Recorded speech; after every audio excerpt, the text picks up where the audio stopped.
The San Miguel County Board of Commissioners will hold a regular monthly meeting on Tuesday, October the 8th, 2019, beginning at 2 p.m. at the Administration Complex located at 500 West National Avenue, Suite 200, Building 4701. During the meeting, the County Board of Finance meeting will take place. Notice to individuals with disabilities. If you are an individual with disability with a need of a reader, amplifier, qualified sign language interpreter, or any form of auxiliary aid or service to attend or participate in the hearing meeting, please contact the County Manager's Office at 505-9333 at least 1 week prior to the meeting or as soon as possible. Mr. Chairman, sorry to interrupt. Some members of the audience were having trouble hearing. They're not sure if the mic is on or not.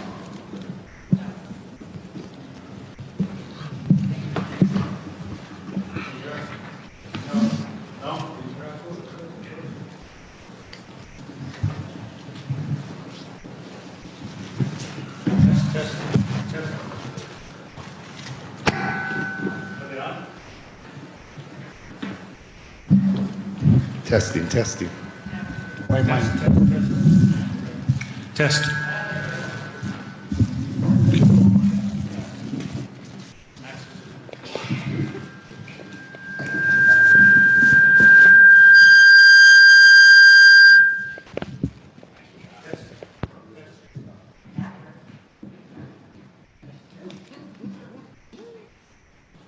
Test. Can you hear me? Yeah.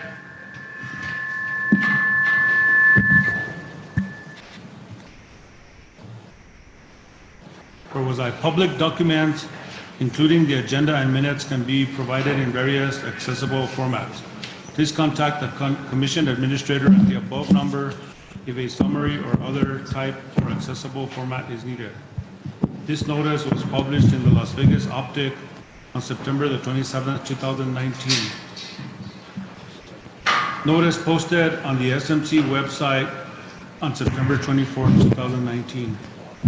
At least 72 hours in advance of the meeting, the following agenda for today's meeting will be posted and available for public inspection on the San Miguel County website and also available in hard copy at the San Miguel County Manager's Office. The agenda is as follows. Call to order. Can we have roll call, please? Commissioner Chris Nahat. Here. Commissioner Max Trujillo. Here. Commissioner Janice Varela. Presente. Commissioner Harold Garcia. Here. And Madam Chair Maria Martinez. Let the record show that Ms. Martinez has an excused absence today.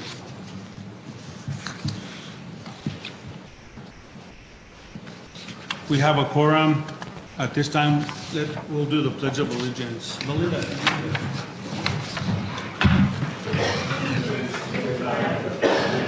States of America, and to the republic for which it stands, one nation, under God, indivisible, with liberty and justice for all.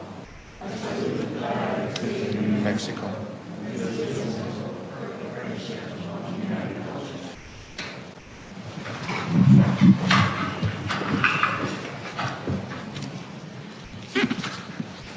Next item is approval of the agenda. Do we have any recommended changes, Mr. Manager, at this time? Mr. Vice Chair, no changes. Sounds good. Thank you very much. Next item is approval of minutes for September the 10th, 2019. September the 10th, 2019 special meeting and September the 24th, 2019 special meeting. Do I have a motion to approve the minutes identified? Motion to approve. We have a motion by Commissioner Trujillo. Do we have a second? Second.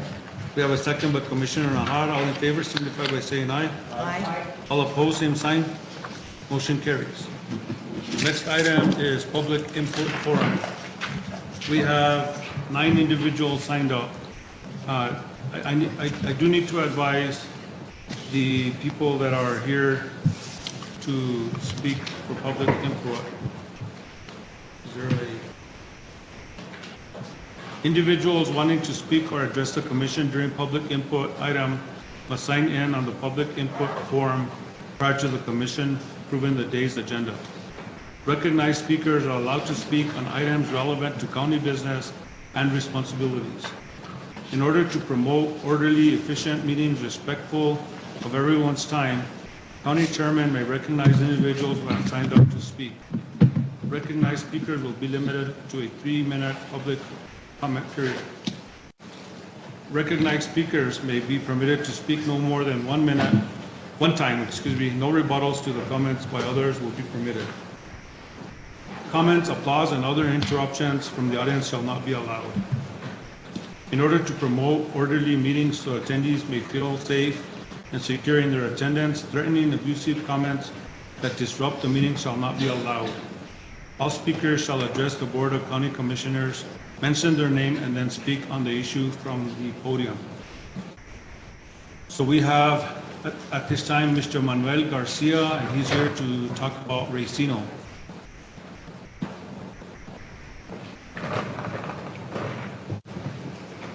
Good afternoon, Commissioners. Can you hear me? I'm Manuel Garcia. Hello, residents, and I'm here to talk about a proposal that's coming forth from the Commission to bring a Racino to San Miguel County. And I think that was talked about either in the August or the September agenda. And I won't support that. I don't know how many people in San Miguel County will. I got some information here. There's a study that says Racinos create mostly low-paying jobs while depressing area incomes. Such facilities add lower-paying jobs that depress local salaries, says a new study from Ball State University. With such operations, realized a one-time 1.1% increase in employment. That's just 1.1% increase in employment.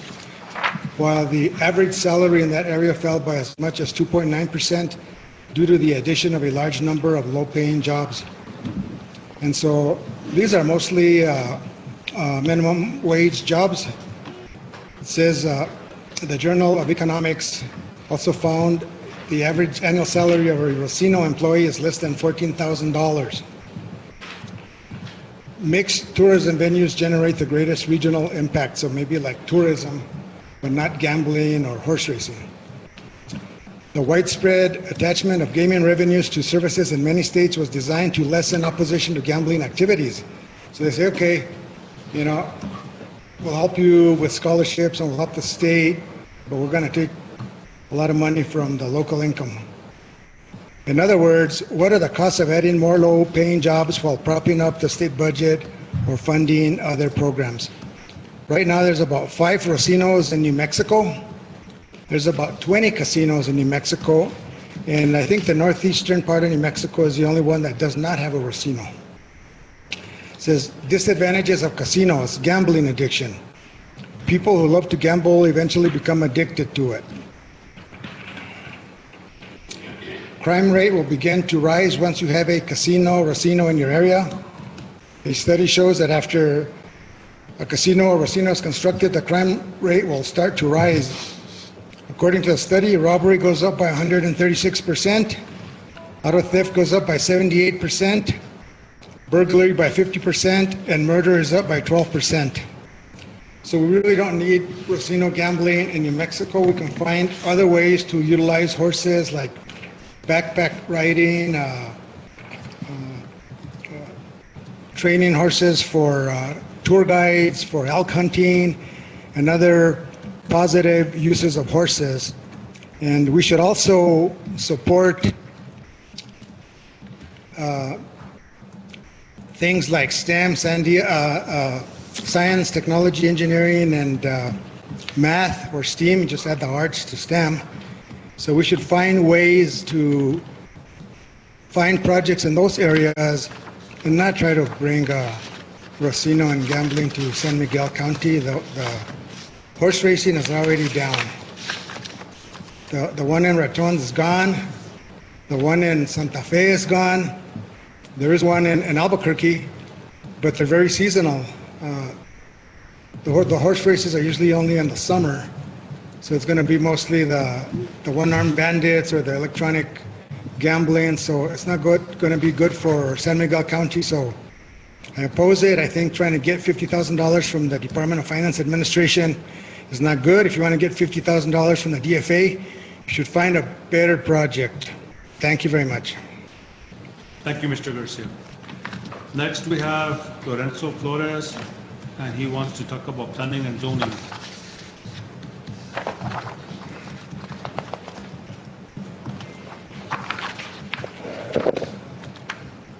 I'm gonna have to sit back here, so. My name's Lorenzo Flores. I really don't need an introduction, pero anyway, the reason I'm here is because we had a meeting. Excuse me, Mr. Flores. Timekeeper, can we start the clock? Blow a whistle or something? Go ahead. Okay. The reason I'm here is because I attended a meeting as a land grant advocate with a lot of heirs in the area in San Miguel County, and we discussed the issue about exemptions that were being given by the planning and zoning director.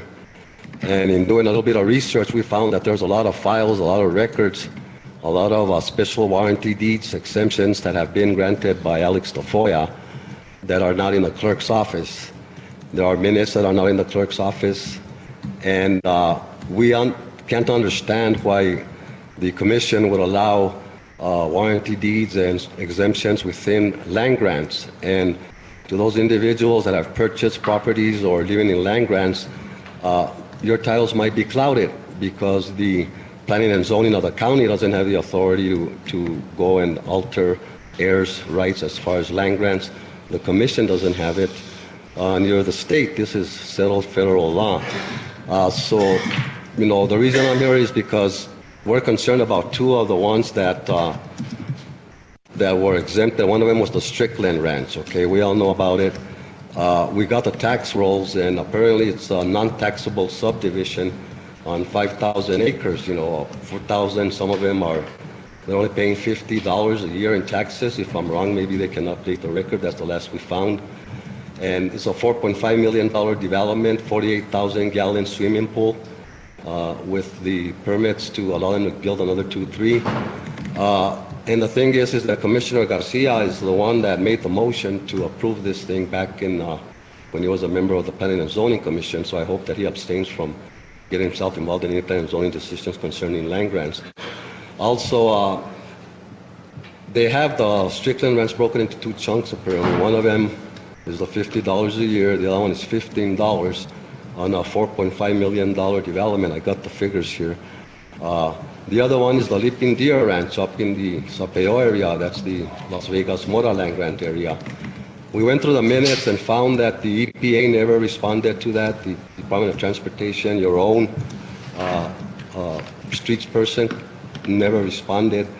So it's beyond us how you guys can allow your planning and zoning director to be doing exemptions, to be violating statutes, to usurping the treasurer's office. I understand he's collecting money for this exemption. Some people he charges $200, others $400, and you know, people are paying for him, and you know, their titles aren't clear, you know. So I think that as a commission, you know, not only to yourselves, but to us, nosotros la gente, porque lo que está pasando que el Alex Tafoya anda dejando a estos entrar y andan metiendo en terrenos que es merced. Todos ustedes saben lo que es una merced.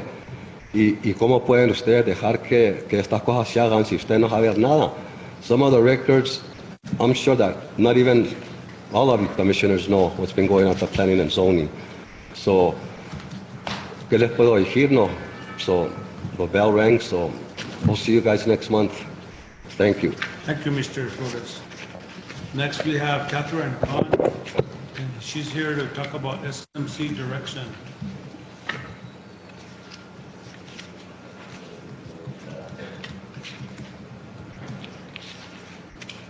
Good afternoon, Commissioners, County Manager, Melinda. My name is Catherine Khan from Maroon. I would like to comment on a few items from last month's meeting. Agenda item, I think it was 12, about the Subdivision Act. I am the person who put in the IPRA to the county, And it is not the subdivision act itself that I had issue with, it is the exemptions from. And as was just mentioned, it appears that there are lines being drawn and redivided in land grant lands, not being filed with the clerk, money is being taken, and you don't have authority. Certainly our planning and zoning office does not have the authority, nor do you, nor does the state. Only the U.S. Supreme Court has the ability to make lines and divide land grant land. All of you just Google it and you will find that that is the Supreme Court's answer to land grant lands. The next one was the Racino. We looked into that. There is absolutely no interest at state level of giving out any licenses or looking into applications. So I would ask the commission to please revoke your decision of last month for this $50,000 grant money and put it towards redevelop something that is more sustainable for economic growth. I can think of one, glass crushing. Why can't we get a glass crusher and become the people that take the glass, because no one will. We could be making bricks and road material, have a studio and kilns and have art going on. It would be a recyclable, sustainable something. Why can't we look into that? And then lastly, on Harlan Road.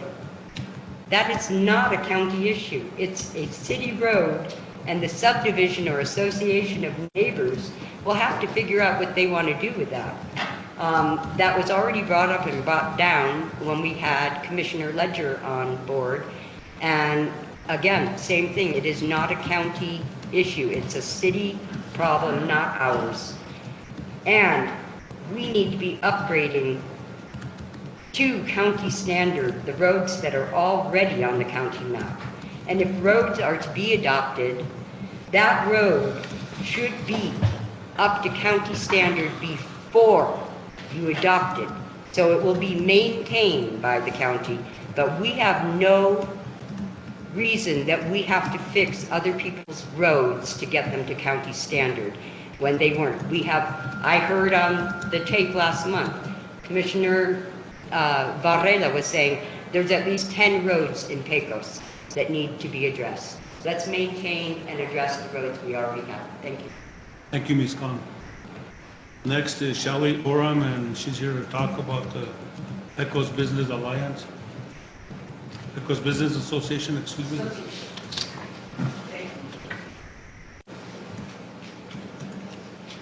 Thank you, Commissioners. Shelley Oram with the Pecos Business Association. We're a 501c6 organization that has been the Chamber of Commerce for the entire Pecos area for the past 18 years.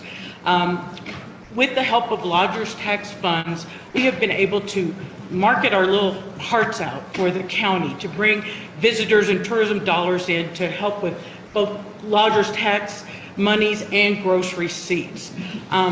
This award that is coming up today that Mr. Post will be recommending for us to get, for the Business Association to get, it turned out to be $4,000 shy of allowing us to meet our tourism grant commitments.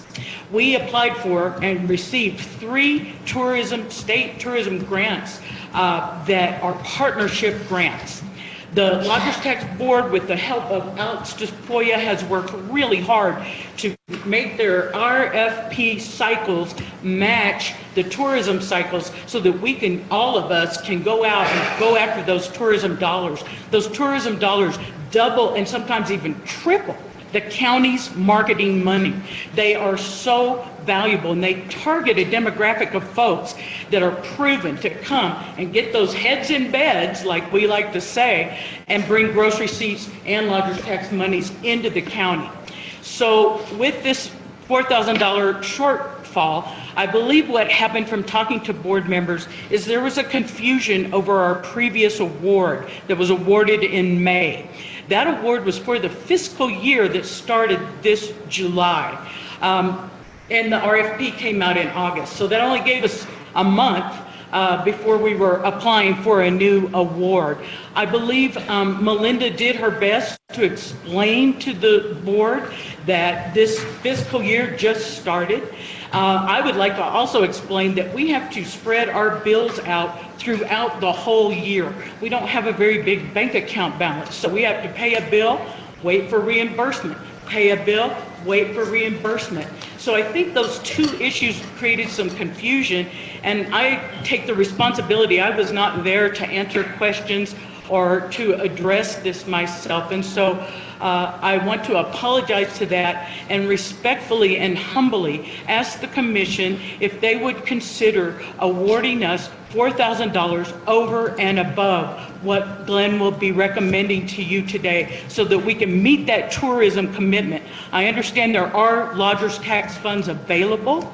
Let's get them out there working for us and bringing money back into the county. Thank you. Thank you, Ms. Oram. Next, we have Tara Lucero. She's here to talk about sidewalk.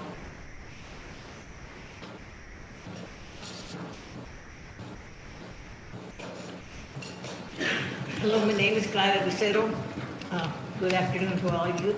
I'm here, I don't know if you can solve my problem, but I'm here to talk to somebody because I've already tried to talk to Campos, Assad, City Council, maybe. I know that you might not be able to go. I have there's no sidewalk between Alamo and Rincon on New Mexico Avenue. The doctor wants me to walk so I can do my lungs, get my lungs better.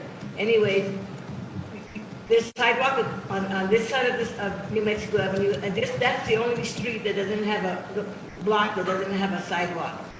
Like I said, and if you try to cross the street to walk on that sidewalk, it's almost impossible, and nobody will stop you even if you're standing by a crosswalk. And then if you happen to be in the middle of the street when there's an emergency, the cops go by there 60, 70 miles an hour, and you're not going to be able to get out of the way because I can't walk that fast or run. So I'm asking if you can't go and do that. I've talked to the DOT, I've been there, I've went there a few years back. If you can't do it for me, if you could talk to them and let them know that there's a problem there, that we need it there so that I can walk on the sidewalk on my side of the street. A couple of weeks ago, my daughter was teaching my grandson how to ride his bike across the street on that sidewalk over there. And my little puppy that I've had for 13 years saw him across the street, ran across the street and got killed. I had him for 13 years, so I know if he couldn't run fast enough, I know I can't. So I would thank you, somebody, to go and talk to, whether it's the governor or DOT, whoever, that I see if I could get some help there. That's all I ask. Thank you. Thank you, Ms. Lucero.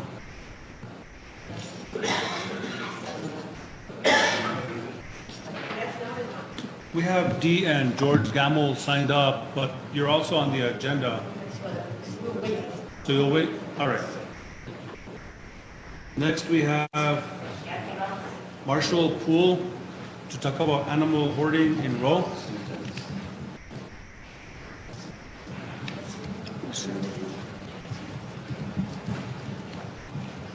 Hello, my name is Marshall Poole, and I represent the Animal Welfare Coalition of Northeastern New Mexico.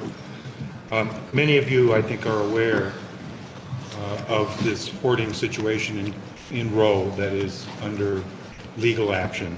And there are many pieces to the solution that we have to bring to this hoarding situation.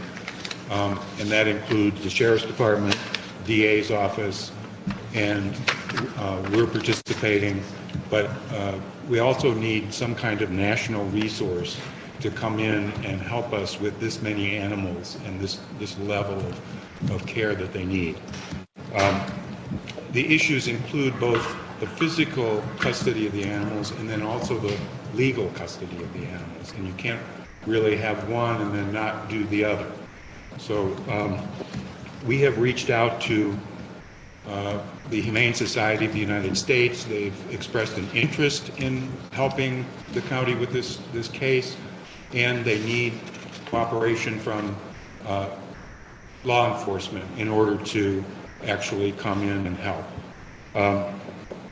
Meanwhile, some 60-some dogs are suffering, and that includes 2 new litters on the property and 4 to 6 animals that are observed to be pregnant on the property.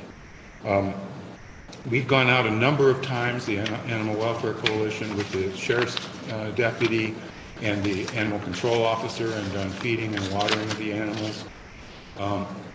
With the court's approval, this last week, we went out Thursday and were refused access.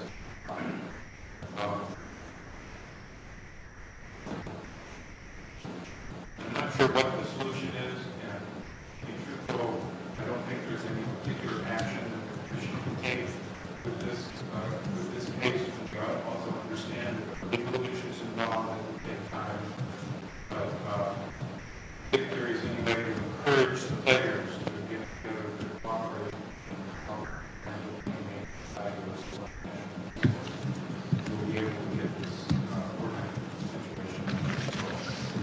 I think not all these dogs are out there, and we're very far from being. Thank you, Mr. Poole. So next we have Pat Lehan to talk about mining. And I don't know if you want to wait till we have that item or. Hi, my name's Pat Lee, in Las Vegas Peace and Justice Center, resident of Las Vegas.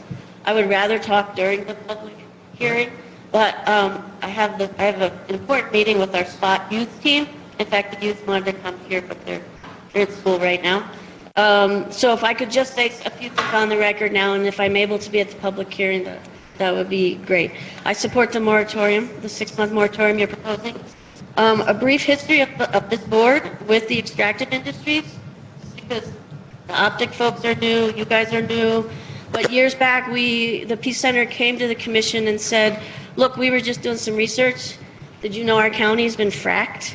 The southeast corner, there is an abandoned well. No one knew. The county was surprised, said, how was the oil and gas people allowed to come in here and do that? It's because all we had was a gravel ordinance. So they didn't need our permission. They just had to go through the state. The county was surprised. And this is what I want to say. Right away, the county got on it. They took that gravel ordinance, they started seeing the loopholes in it, and they worked with the community, and eventually we ended up with, at that time, the strongest county-level oil and gas ordinance in the country, while avoiding lawsuits and keeping that ordinance intact. Excuse me, Mr. Chairman. Yeah. Sorry to interrupt. Ms. Lehan, what you have to say is valuable information. I realize you have time constraints, but if it's at all possible, it would be more powerful for your interest if you were to present that during the hearing, which is number 3 on the agenda regarding the moratorium, versus just public input. Okay, so I'll just be a little bit briefer and then I'll try and text my students. But so you've been responsive. We want you to continue to be responsive. It looks like you are, and we're really glad about that. I do have a minor edit, which I guess I'll talk about during the public hearing. I'll switch topics then. I don't know anything about this bank presentation or these folks here, the Gambles, but I just got a message from them today and I was unable to talk with them. If this is anything to do with the North Dakota Bank, a People's Bank, or some kind of financial institution that's owned by the community or the state or the people of the region, I'm all for it. I have no idea if that's what they're talking about, but I can tell you it has been an extreme success in multiple places around the country and around the world, and it's something that I've dreamed about having it happen here. So I hope that's what they're going to talk about. And I want to thank you for, I know we only get 3 minutes, but at least we get 3 minutes. And we heard about a sidewalk, we heard about zoning issues, we heard a lot of things, and I hope you'll respond to them. And I really am grateful that we're still allowed in this country to give our input to you all, because you work for us, and thank you for listening. Thank you, Ms. Lehan. That concludes public input. So now on to new business. We have oath of office for the San Miguel County Detention and Badge Pinning.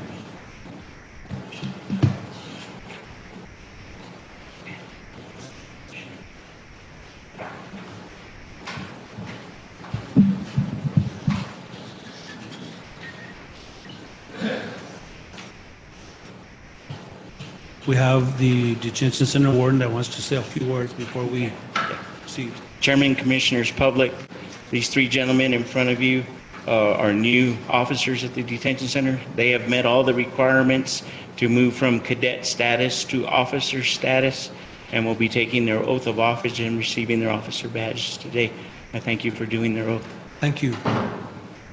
So I'm going to go ahead and do the oath. If you can raise your right hand and repeat after me.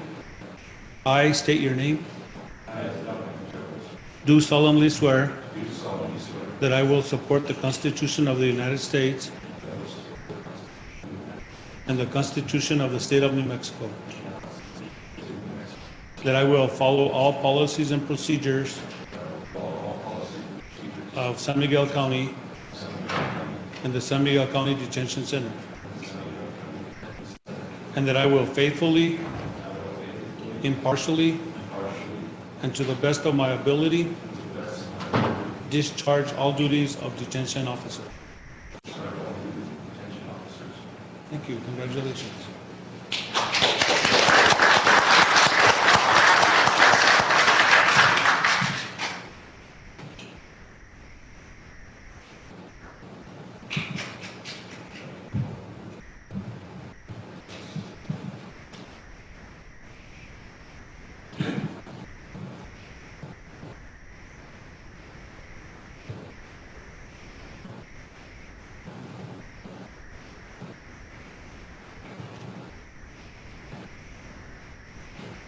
I present our new officer.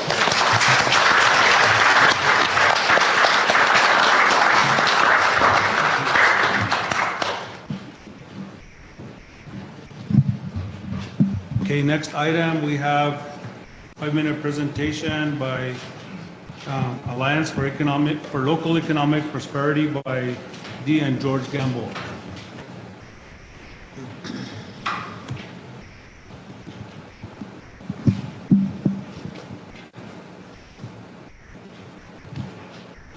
Thank you very much, Vice Chair Garcia, members of the commission, and Dr. Martinez. We're very happy to be here today. We thank you for this time. I am Dee Gamble.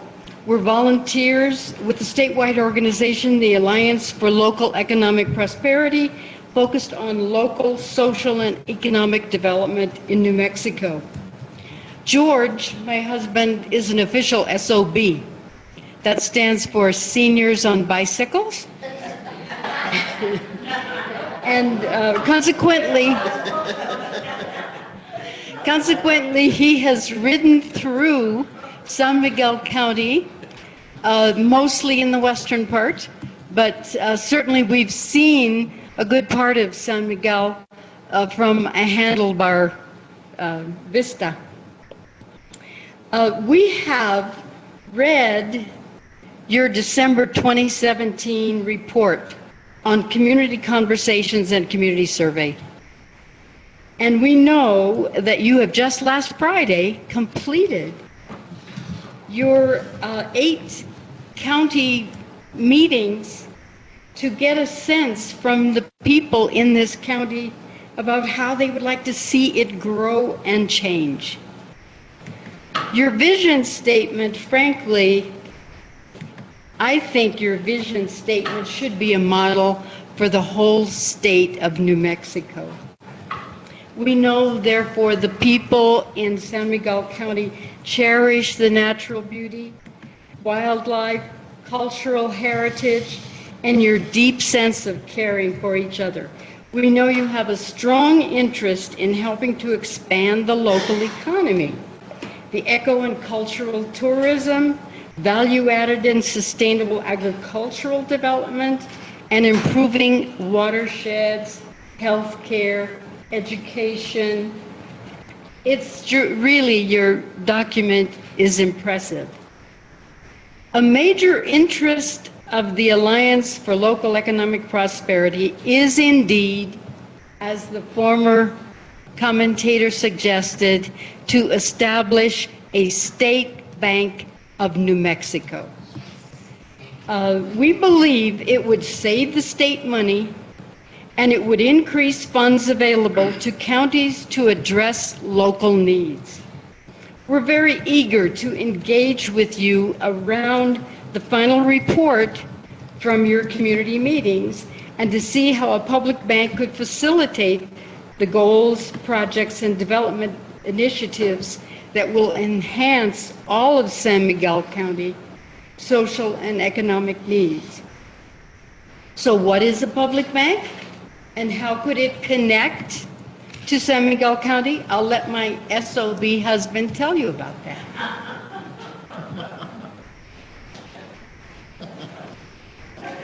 Thank you very much, Commissioners. Indeed, public banks are very common in Europe. They have been for many years. More than 1/3 of public monies in Europe are in public banks. In the United States, we have only one public bank, the Bank of North Dakota, which is, this year, I believe, celebrates 100 years of operation. And it has been extremely successful throughout that entire period. It's a marvelous institution that we continually look at to learn something about public banks.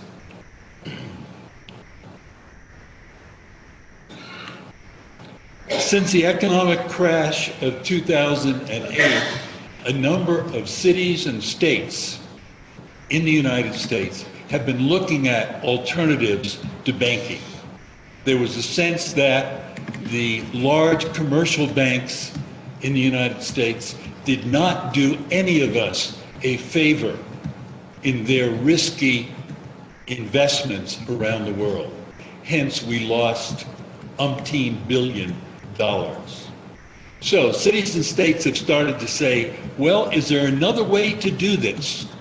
And many of them have looked to North Dakota, have looked to Europe and said, hey, we could do a public bank, a state public bank, or in some cases, a city public bank.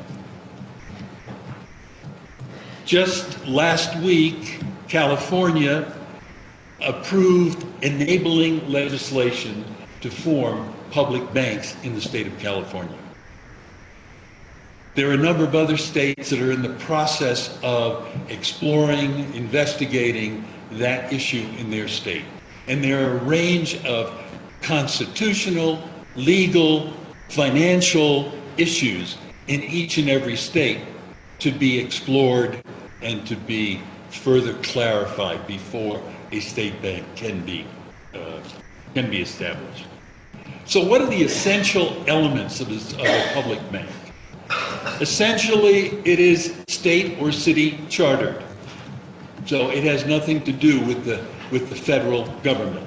In New Mexico, it would be the legislature of the state would establish that bank.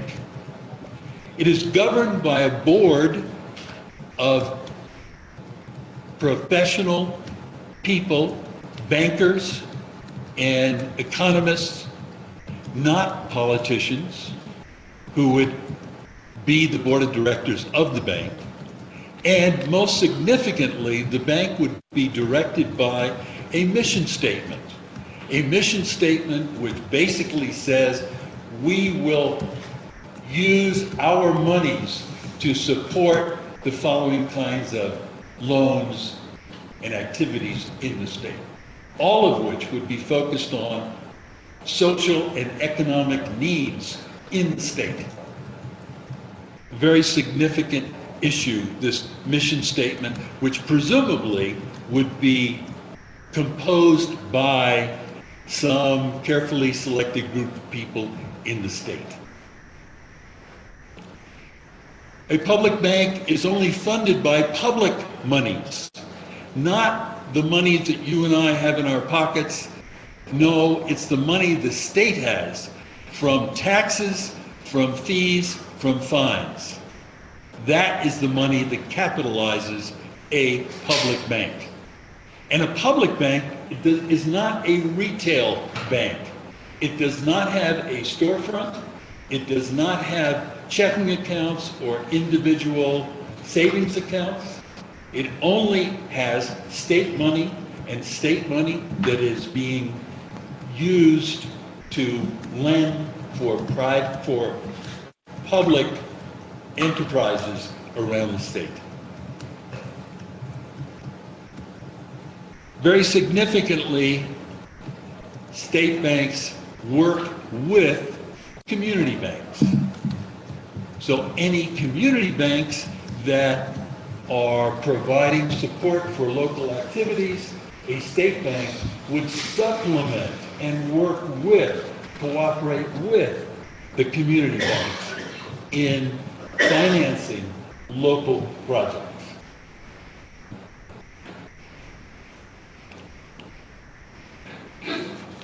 Public banks are more economical institutions because they have no retail outlets.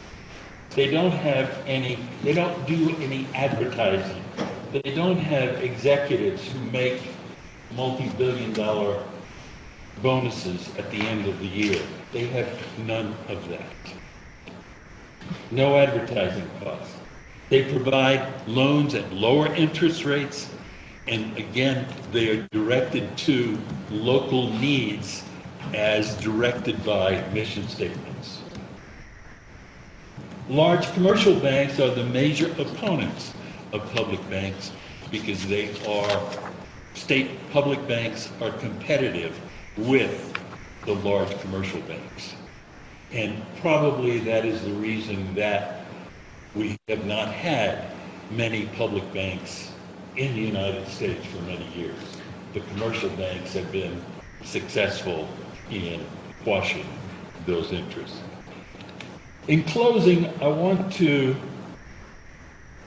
note that if public banking sounds interesting to you, if it sounds like something that may be helpful here in San Miguel County, we would ask that you talk to your state legislators and you encourage them to support legislation that we are going to propose this year that will simply ask for a study of a public bank in New Mexico. It will not establish a public bank. It simply will say, hey, is a public bank really a good idea for us in New Mexico? Will it really benefit us? And we are going around the state to every single county and asking county commissioners to do that.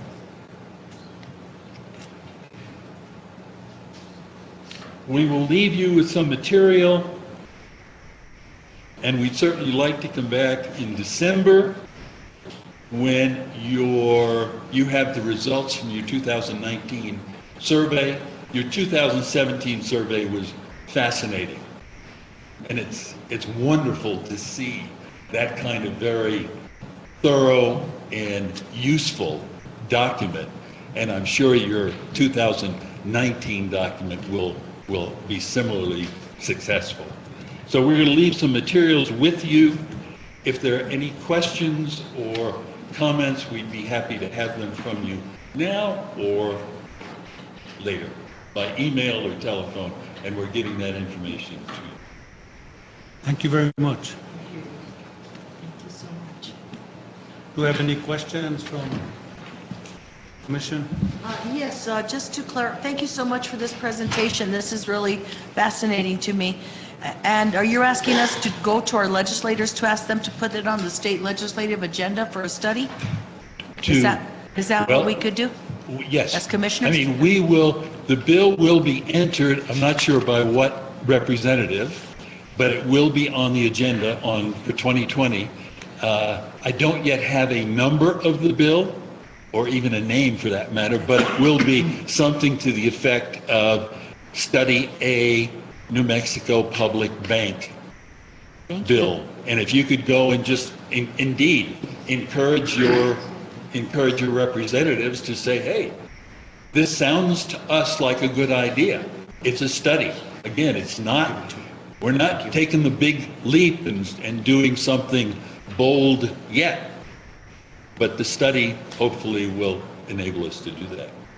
Thank you. Mr. Trujillo, Commissioner Trujillo. Chairman, Mr. Campbell, do you have a sponsor for this proposal yet in the legislature? At the moment, I don't think we do.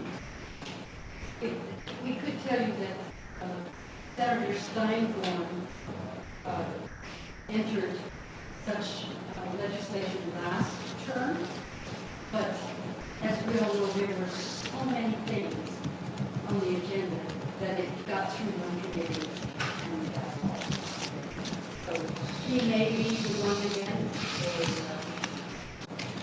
or it may be someone else. Any other questions or comments? Thank you very much. for your Thank you. presentation.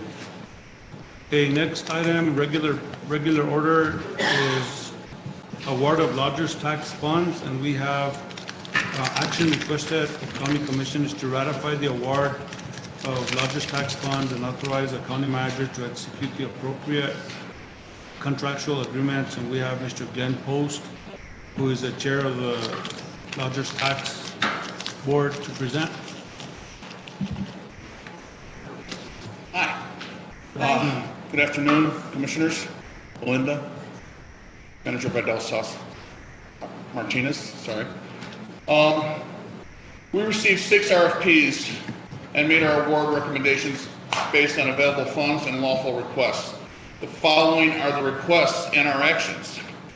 The Las Vegas San Miguel Chamber of Commerce made a request for $1,100 for a strategic tourism planning meeting. We awarded them $500 for the advertising of the event. All other items were denied as they didn't fall within the lodgers tax guidelines. The Las Vegas First Independent Business Alliance requested $10,000 for the publication of an area guide, something that we've all seen many times over the years. Discussion was made and agreed that the guide was an invaluable asset for the city and county. The board approved $10,000.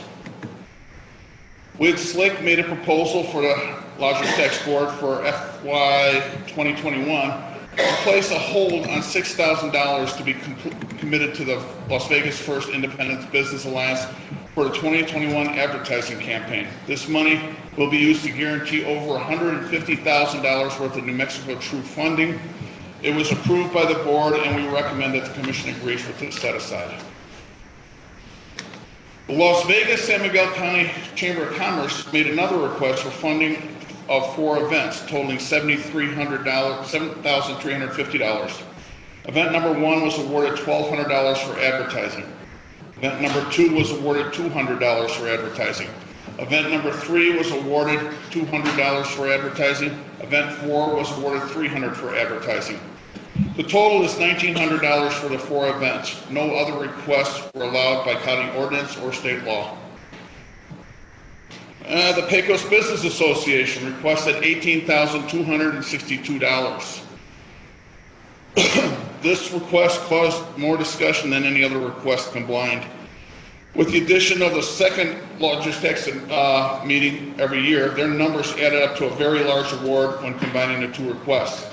Given the fiscal year ending in June, and with the board having their next meeting on April 14th of 2020, we felt that $82.62 would be enough to tide them over to the next meeting. And if there's additional need, they can request additional monies at that time. We did not expect the shortfall that Shelley mentioned earlier. And it was, unfortunately, a very confusing request. This was supposed to be my last meeting, and if you decide you want to address that, you can contact me and I will call another board meeting to address that money. That is completely up to the board. I cannot call a board meeting on this, but it is up to you to decide if you want to do it later on. The last award, Las Vegas First Independent Business Alliance made another request for an art and travel auction. This is a rehash of a withdrawn award from the April meeting. They asked for $3,000 for a first of its kind event in the winter months that we were told will bring people to our hotels in down months of January and February. The Lodgers Tax Board has a history of funding startup events in the hopes of the event will become a repeat event and eventually become self-sufficient. We approve the $3,000 for this. I'm asking you to approve our awards as we made them, and I have 3 suggestions for you as when I leave this board. Okay, do we have any questions from the board? Mr. Chairman, Mr. Post, yes, I do. So with these recommendations that you're presenting to us, do you recommend that we add the $4,000 to fill the shortfall that that Shelley talked about for Pecos business? Would that work if we adopt that today with that $4,000, or would that mean you have another meeting? If we have the money, and Linda is the one to tell us whether we do have the money available in the Lodgers Tax funding. Chairman, Commissioner Varela, the budget adjustment that I'm going to be sending towards the Lodgers Tax Board, made a recommendation, leaves roughly $11,000 in the fund to begin next year. So if you award it, it will be $7,000. There's some room, I would just have to move it. Okay, so do you recommend amending the recommendation, Mr. Post, or how do you recommend? I would like to see him get it. I live in that area. However, I'm not very up on my parliamentary procedure, as anybody that's attended one of my meetings knows. Basically, if you guys are open to it, I'm open to it. I know there's going to be a few members of the board that would object to it, but I don't think they would be able to carry it if they objected. So if you're willing to add $4,000 to it, I wouldn't object. Question to our legal counsel, what do you recommend on this? I think the problem is it's not on the agenda to be considered, and what's occurred here is it's been raised at the presentation, and I'm concerned about that lack of notice and adding that on at this point in time. It doesn't follow the normal process that we have, so I'd say no, it's not appropriate. Right. Thank you. Any other questions from the board? Yes, Mr. Chairman, Mr. Post, would we be able to approve this now and put it on the agenda for next month for that additional $4,000 so it's noticed properly? And yet, could you still make your deadline for your grant with that? Yes, the payments are due December the 10th. And so it would be squeaky, but we can make that work. And as it is, I believe we'll be loaning money to the business associations and personally out of our own pockets to tide us over as we wait for those reimbursements. But at least we know that funding was approved, and I would be more than grateful to be able to be on the agenda for next month to properly present that request. Okay, so that being said, do we have a motion to accept the recommendation by Mr. Glenn Post? I move that you do that. I make that motion with the addition that we consider the additional request in next month. And I Right, make do I that have a motion. second? We have a motion by Commissioner Varela, a second by Commissioner Trujillo. All those in favor signify by saying aye. Aye. All those opposed, same sign. Motion carries. Okay, this is my last presentation before this body. And as I leave, I do have some suggestions that have been made to me to present to you. The first is that Airbnb will automatically collect lodgers tax and gross receipts tax if the municipality makes a request for this. In this digital age, I think this is a great way to streamline the lodgers tax collections and gross receipts. Second recommendation is for the commission to move to replace me sooner than later and talk to existing board members to see if anyone will consider taking over the chairperson's position. Previous vacancies were hard to fill, and starting this process now is advisable. Also, when the city administration changes, if it does, make an effort to have the boards join forces again. We did this in the past, and it worked very well for both the city and the county. It eliminated duplicate awards. It streamlined payments. It was a very efficient operation. the current administration didn't like the idea of participating like this, and so we went our separate way again. I leave the board without knowing exactly how many years I served, but I've learned a lot. I've made good friends here in the county, and I thank you for letting me serve for these 20-plus years. Thank you, Mr. Post. Thank you for your Thank you, time. Mr. Post.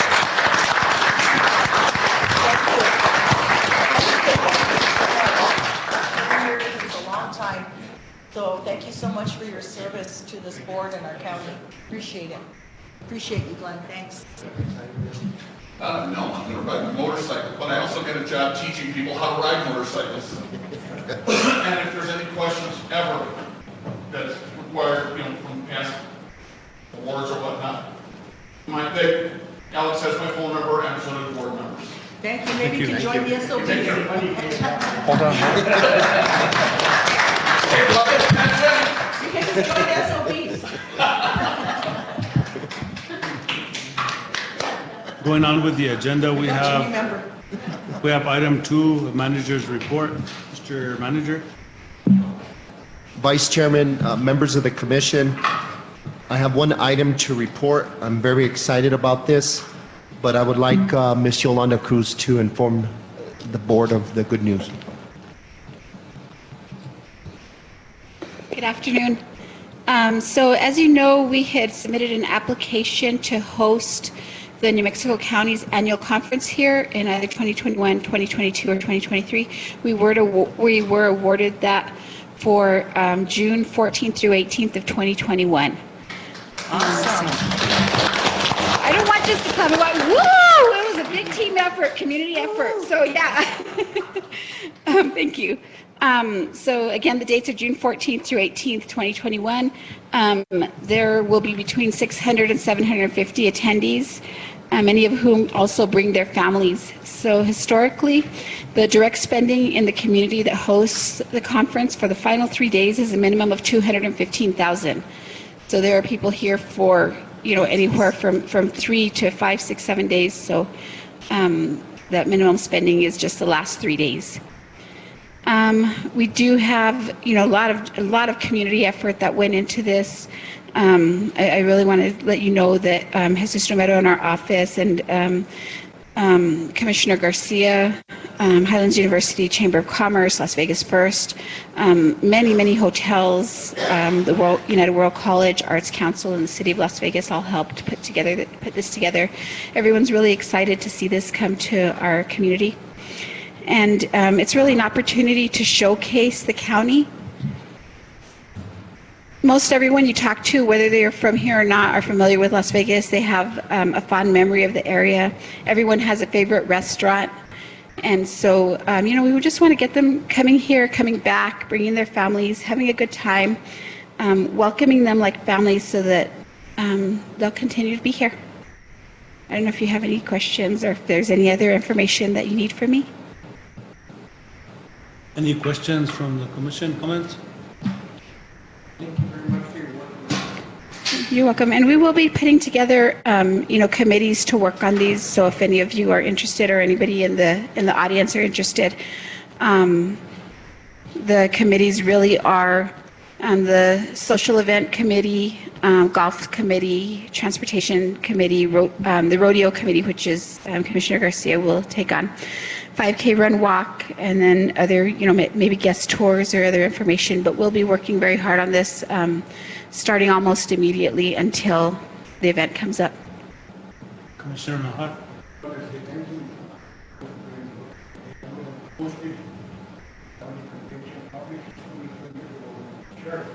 It was considered one of the most successful. It's a lot of work. At that time, I remember that we were going to the route. And Troy Lake was just a pond at that time. Wow. People, not to take long showers. This year, this time it will be a lot better. Definitely. Have more emotion as well. Yes, you're welcome. Anyone else? Thank you, Mr. Manager. Thank you, Yolanda, for your You're welcome. for your help. You're welcome. Okay, item number 3, notice of second hearing of proposed ordinance number 09-10, 2019 hard rock mining moratorium. And I'll turn the floor over to Mr. Dave Romero, our county attorney, on this one. Mr. Chairman, Commissioners, members of the public. This is a continuation of our discussion of a proposed ordinance, a hard rock mining moratorium. As an introduction to those of you who are not familiar with it, the county has become aware of mining being proposed or reopened or continued in the Sangre de Cristo range, anywhere from the Upper Pecos to Gainas to Rosiara, as our county touches and concerns the whole east side of this mountain range. The concern is by those who have talked about it before and are going to and may talk about it today is whether or not there is sufficient rules and regulations by the county concerning new mining presentations, be it hard rock, be it some of the new types of mines, which are rare earth mines, which are a new form, well, they're an old form which has developed much value in the world, and some of those rare earths, unlike other metals, are found right here in San Miguel County. There's also the standard oil gas, which has been incorporated into this proposed ordinance for consideration. We have a very good oil and gas fracking ordinance. But the discussion for the commissioners today is, because it's an extraction, do we want to combine the metal withdrawal or mining with our previous oil and gas, or do we want to use the oil and gas as a template for our mining? If any changes are necessary, what changes are there? And it's a very different world today regarding mining than it was 50 years ago. And so the county and staff want to be sure that we are on top of things and meeting the status quo and anticipating the future positively and negatively before we create a redraft or new ordinance. For those, one of the benefits of this hearing, it's a second reading, is that we are inviting the public to bring their expertise, their knowledge, their opinions, to tell us pro and con, how they feel about this proposed ordinance. The ordinance was published in full in the Daily Object 3 times. The ordinance we can have, if there are a sufficient number of good ideas that we wish to add to the current ordinance, we can have another reading in a month. Otherwise, I'm recommending to the commission that we approve of the moratorium now, which gives us up to 6 months to look at other proposed ordinance. For example, Santa Fe County has developed one. Other states who are dealing directly with mining have developed. And so what we envision is cooperation by the citizens and staff and the county while we take up to 6 months to finalize a regulatory ordinance regarding mining, be it hard rock, be it oil and gas, be it open pit, or of any type.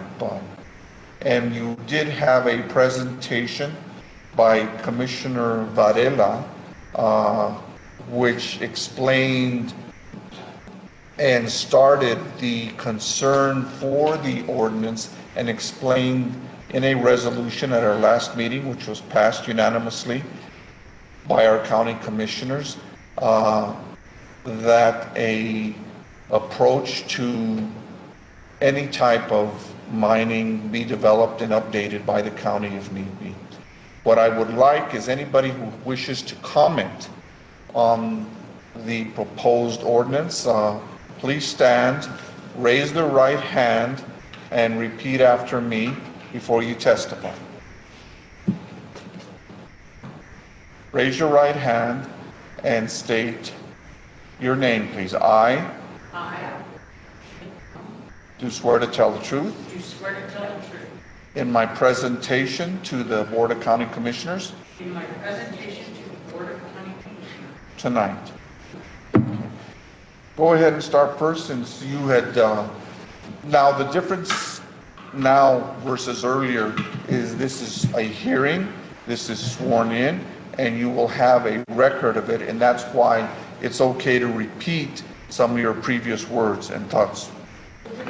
Yes, you do. Please state your name for the record also.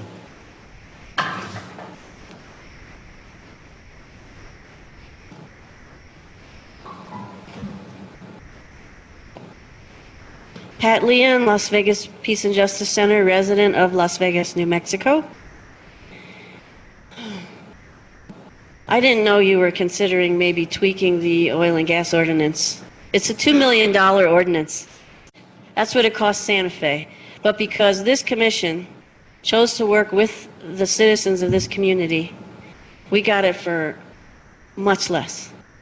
Dr. Freilich is nationally known for writing ordinances that are legally airtight. One of his areas of expertise that's been published in this journal called Urban Lawyer is this concept that he came up with on his own and has stood up in court, and it's the concept of stacking. And that's how we were able to get an ordinance like that. And then all of a sudden, all the oil and gas lobbyists, NMOGA, Independent Petroleum Association, that's been dogging our asses every month, coming to the meetings, getting a seat on the task force, all of that mess evaporated the moment that ordinance was proposed and then passed. No more lawsuits threatened, no more of them in the room hounding us, following us out to our cars. It went away, and that's because that is a solid ordinance. So I strongly recommend that if you're considering tweaking that we resurrect Dr. Freilich or his son to look at any changes that you might make. What people might not know is that ordinance is complex, and that with each of the things that we list in there that the industry must provide, we couldn't just say that. We had to come up with findings, okay, studies, data, information that's already been collected to match up our justification for every single one of those. So findings will need to be attached to any things that you add. I have spoken about this a couple of months ago. I gave public input and handed out that USGS, I just gave you a little excerpt because the report, I couldn't print up the whole thing for everybody. I'm out of ink and paper. Plus, you can find it at USGS. So, but what I did give you was something done by the U.S. Geological Survey, and the reason they did it was because China exports 95% of the rare earth elements globally. Well, you know, China's in a little tiff with you know who, and we are not getting China's REEs now. We're getting less, a lot less. The Defense Department, the Pentagon panicked. They ordered USGS to map all the domestic supplies in the United States. And the reason they did that, we would not have a U.S. military, we would not even have an internet in this country without rare earth elements. So they're afraid that their weaponry will be degraded and they won't be able to build new weapons without rare earth elements. So unfortunately, New Mexico was a star in that report. I underlined a few things for most of you in that section, where they also found not only our state, but Hermit's Peak has an anomalously high amount. For those of you that, they're called rare earth elements. In part, most of them aren't rare, some of them are. Most of them are not. But they are found in such small amounts all over the globe. So if you were going to mine for rare earth elements at Hermit's Peak, take a big chunk of Hermit's Peak, soak it in acid, And most of that gets thrown away, and then these little veins are drawn out, and that's the REEs. Those little veins. So if you've ever seen mountaintop removal, that's what we're talking about if they come for the rare earth elements here. Helium. We learned about the need for helium when we were researching for the oil and gas ordinance. We thought, who's going to need helium? Oh, there's an anomalously high amount of helium in the Tucumcari Basin, which reaches all the way up here. Oh, now this year we hear there's a shortage of helium globally. Well, everybody needs helium. Balloon people and dentists and everybody needs helium. We got a bunch. It's as toxic to mine for helium as it is for oil and gas. It's a different process from REEs. It's more similar to oil and gas. It has to be considered in whatever ordinance you draft. Years ago, as I mentioned earlier today, the county didn't even know they were fracked. We were fracked. It took a citizen to come and tell our county they were here, and they left, and there's an abandoned mine. So what I really appreciated way back then was that the county immediately responded. The commission looked, that's back when you were meeting at the West Las Vegas School Board room, and they were like, what? Does she know what she's talking about? So I brought the map with the pin in it, here's where the mine is and all of that. And they decided to look and realized that all we had was the gravel ordinance. It was extremely weak. So the industry was able to go around you guys. I'm surprised there wasn't more activity here, actually.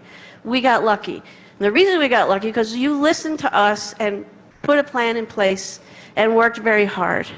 And I don't want that to be messed with.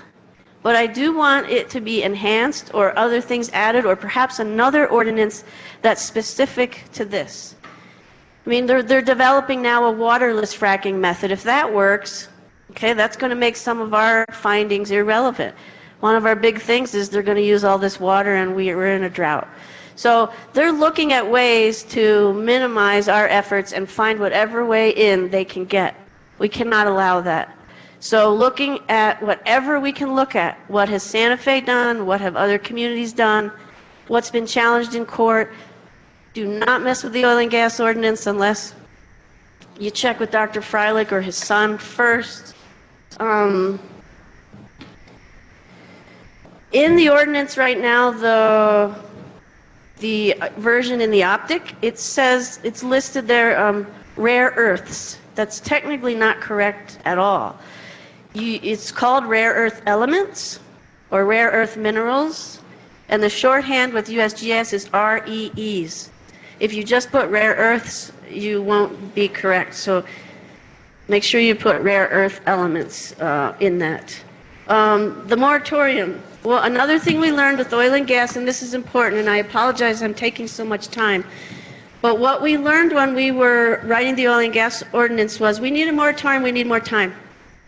We were threatened by the industry, you can't do that, you can't do that. So Dr. Kim Kirkpatrick looked into it and found that, in fact, yes, we can. In fact, there's federal district court precedent for renewing your moratorium like 3 times. But you have to show. So the industry can come in, and they did. It was either Wyoming or Montana. They came in and said, nah, this community just keeps doing moratoria, and that's just their version of a ban. So the federal district court ruled that if the county can show that during their moratoria, they are making a good faith effort to actually draft the ordinance, like you're doing today, holding a hearing. This is all evidence that you are making a good faith effort. As long as you keep doing that, we can take more time. Do not be bullied. Do not be bullied by them. Do not believe what they say to you. They lied to us without blinking. I mean, you know, that's pretty hard to do. So just be very careful when you're working with any of the folks in the extractive industries. They came here and fibbed repeatedly, and we were sitting in the audience with actual facts to counteract the things they said. So we're up against the big machine, as you know, and really keep utilizing the community. I really appreciate that the county's been open to us since way back then. Very, very grateful. Ms. Lehan? Yes. Sorry to interrupt. What you say is very informative. But what I'd like on the record also is a little bit of your authority or expertise. I know you've been involved in the community and the state for many years, and you've developed all sorts of knowledge and expertise. But for the record, could you just give us a little bit of your resume? Well, let's see. My graduate degrees, my master's and PhD, are not in geology or mining. They're in psychology and social work. But I did teach research, and that's one of the gifts that I feel like I've been able to utilize in my life and my work with the Las Vegas Peace and Justice Center. Our environmental justice research has been used nationally on many projects. We don't usually take a stand on something until we've researched it. I researched the North Dakota Bank thoroughly, and then I made up my mind, right? So that's one thing we do, is thorough, accurate research. We meet with all sides. I also served on the Oil and Gas Task Force, which was a very painful thing, but needed to do it for our community. I don't know what else, except our environmental justice work at the Peace Center is well known. We stopped the Forest Service from putting pesticides in our watershed. How about that? They all said, Pat, no one beats the Forest Service anymore. On appeal, we won with a little group of 5 people and no money. So we must know what we're doing. So I hope that you will continue to listen to the community. There are many people in this town who will be really good assets for you. And I hope we will continue to work together. They're not going to give up. Costa Rica made a national decision as a country. They are so rich with oil and gas. And they said, look, we're broke, but we also have tourism. It's a beautiful place here. Let's keep it in the ground. They took a vote as a country. Now, of course, some of the dictatorships are looking at that and saying, down the road, we're going to get that. So there's a lot of risk, but we have to stand up for what's right. I just have a feeling someday things are going to turn, people are going to wake up, the young people of the world will be listened to, and we will stop doing this destructive mining and extraction of our earth. And another thing they're going to give you a hard time on, they did it before and they're already gearing up again, and it is, oh, so you don't want this in your county, so then you're not going to get the funds that, right? No, we have tourism here. We have a lot of other things that we add to the state's economy. So that's bullshit. You do not have to be mined or fracked to contribute to the state, and it's insulting, and don't let any of them bring that to you. Don't buy it. Thank you. Thank you, Pat. Thank you, Ms. Leje. Thank you. Ms. Khan, did you want to contribute? Please state your name for the record. Catherine Khan, Romeroville, New Mexico. My expertise is that I am a concerned citizen, have been a lifelong caretaker of children who do not have a voice to get up here and talk to you. So I feel it's important that we elders get up and speak for them. First thing I want to address on this, that Pat also addressed, that gas and oil has no business in this moratorium. That we worked hard to get that ordinance in place. Dr. Freidlich did a wonderful job. We had to bring him back in twice, and we won't do that again.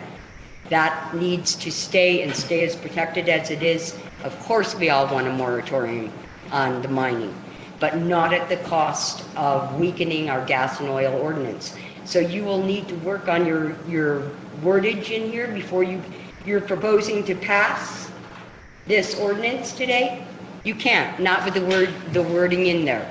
You will need to have a third thing, and you need a whole lot more public hearings in the public, not here in your commission meeting. Public hearings, I don't understand how you had a public hearing on a guest ranch a couple days ago or last week, but this didn't merit enough to have its own public hearing. Are you kidding? There are many people, and when we saw this and realized, started phoning all those people. There is a huge network of people that came out from the fracking issue, and we will be vocal again. An issue I have here, this ordinance was only available in the paper like this, even though on this, in the paper, clearly states, complete copies of the proposed ordinance are available for public inspection during the normal and regular business hours of the county clerk at the county courthouse. People were informed they needed to come and talk to the county attorney. Why? You are not an elected official. You are not a county employee. You are a contract person. We have a clerk. And when we file with the clerk, all original files stay with the clerk. I put in an IFRA and the original was taken from her office. I was told by the county attorney that I would have to talk to him. No, you are not my elected official, and I can speak to all of my elected officials anytime. I will not be silenced, and that was completely illegal. So, again, this was not made available publicly to the people. You cannot vote and pass on anything that you did not have available to the people as you stated on your very own proposal. Thank you. Thank you, Ms. Khan. Was there another person? Please state your name for the record.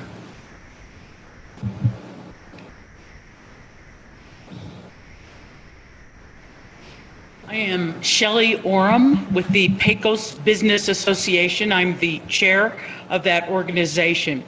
From the perspective of our Pecos businesses, our Pecos area businesses, we have businesses in Torero, Rivera, all over the wider Pecos area. This would be a disaster. I want to thank the commission and the county for being so thoughtful and really putting the thought and time and research and effort into creating the most solid ordinance that you can do. I really appreciate that effort and time and work that it's taking and your research and expertise on the matter. The reason it would be disastrous is that our overall economic vitality depends on recreationists, tourism, on sportsmen, fish. We have world-class fishing up the Pecos River, as you all know. We have campers. We have so many activities. We're a gateway community to both the Pecos Wilderness, which this mine would be right on the edge of, with a tow over in, as my understanding. And we're a gateway community to the Pecos National Historical Park. So we are totally dependent on those visitor dollars coming in for our economic survival. Not just the watershed of the mine tailings, which we are still suffering from the Torero mine, even today, all these years later, after it's been mitigated. Guess what? The sides of the roads going up canyon, every time it rains, some of that is going into our river. We depend on that trout fishing. We depend on this for our survival. So plus the mining trucks going up and down that narrow, winding, treacherous road. What would recreationists be able to make out of that? Well, they would stop coming. They would stop coming. And there would go our economic survival. So I just want this to be on the record from the perspective of our businesses and our business community. We thank you. Thank you for creating this ordinance and for making it with all the teeth that it needs to have. Thank you. Thank you. Chairman, Councilor, I'd like to read for the record or have you read the comments that were submitted by Leslie Hamill Turk, Bradley Turk, and Bob Wesley, who helps with the oil and gas ordinance? Yes. And couldn't be here. I can read that. Okay. Sure. And then after I'd like to offer some comments.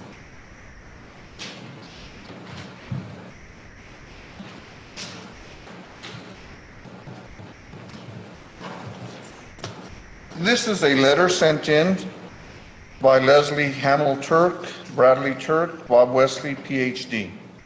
And in establishing our record proper, we accept all present and verbalizing type of information, but we also accept letters as long as they're properly identified as to who's saying it.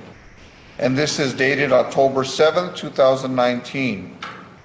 And it's addressed to our Board of County Commissioners, and it is regarding comments on proposed hard rock mining moratorium.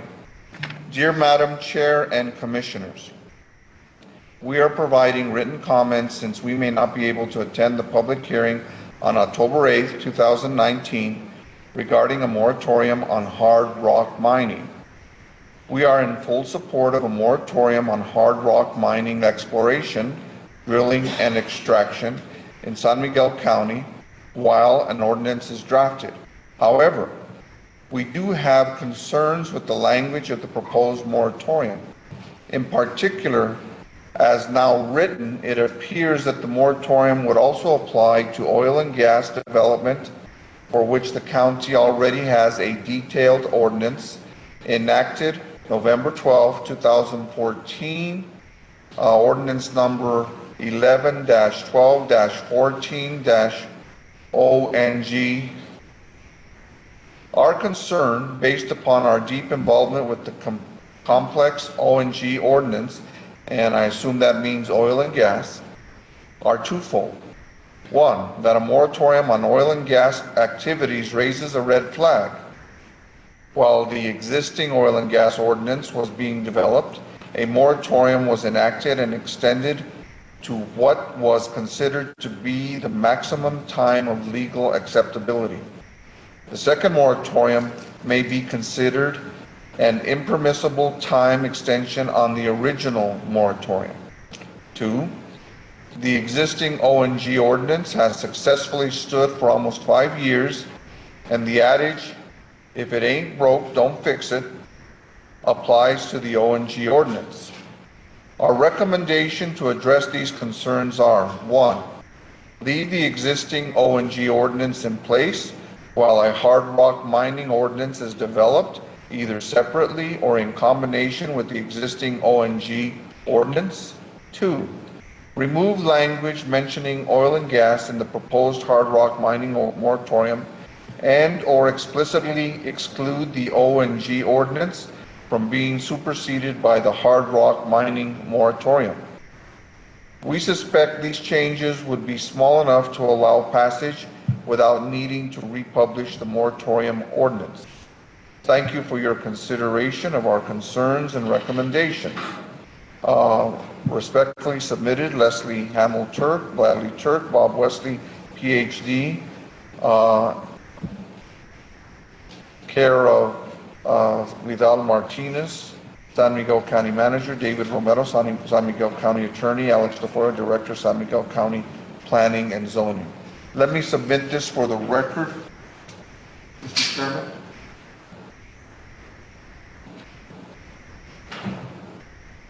Thank you.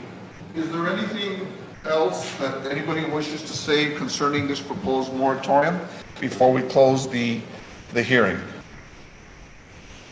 At this point, Mr. Chairman, I would be open to a motion to formally close the hearing, and then a motion to either accept the ordinance as written, or because there was an issue of oil and gas, to propose that the ordinance exclude oil and gas and have another hearing in a month. Do I have a motion to close the public hearing? We have a motion by Commissioner Nahar. Do we have a second? Second?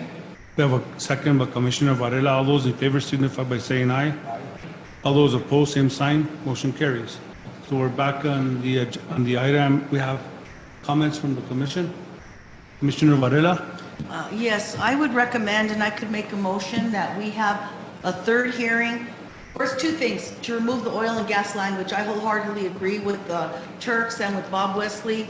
And what's been said here, we have a great oil and gas ordinance. I was on planning and zoning and worked on that and attended several hearings. The commission passed it and we have made recommendations. And I think that we need to exclude it because we don't want to raise a red flag. We want to leave it alone. We need to update it later, we can. So I agree with that. And also with comments made by Ms. Khan about the document not being available at the clerk's office. That concerns me. So I would recommend that we have a third reading of the ordinance and perhaps a meeting. And I don't know what the rest of the commissioners feel. We should have a separate meeting, just a hearing for the ordinance rather than combining it with our meeting. And maybe we could have it in Pecos, but I would recommend that we have a third reading of the ordinance and remove any reference to oil and gas. That's my recommendation. Oh, thank you. Thank you so much. And yes, and the other change would be to fix the word where it says rare earths and rare earth and change that to rare earth elements.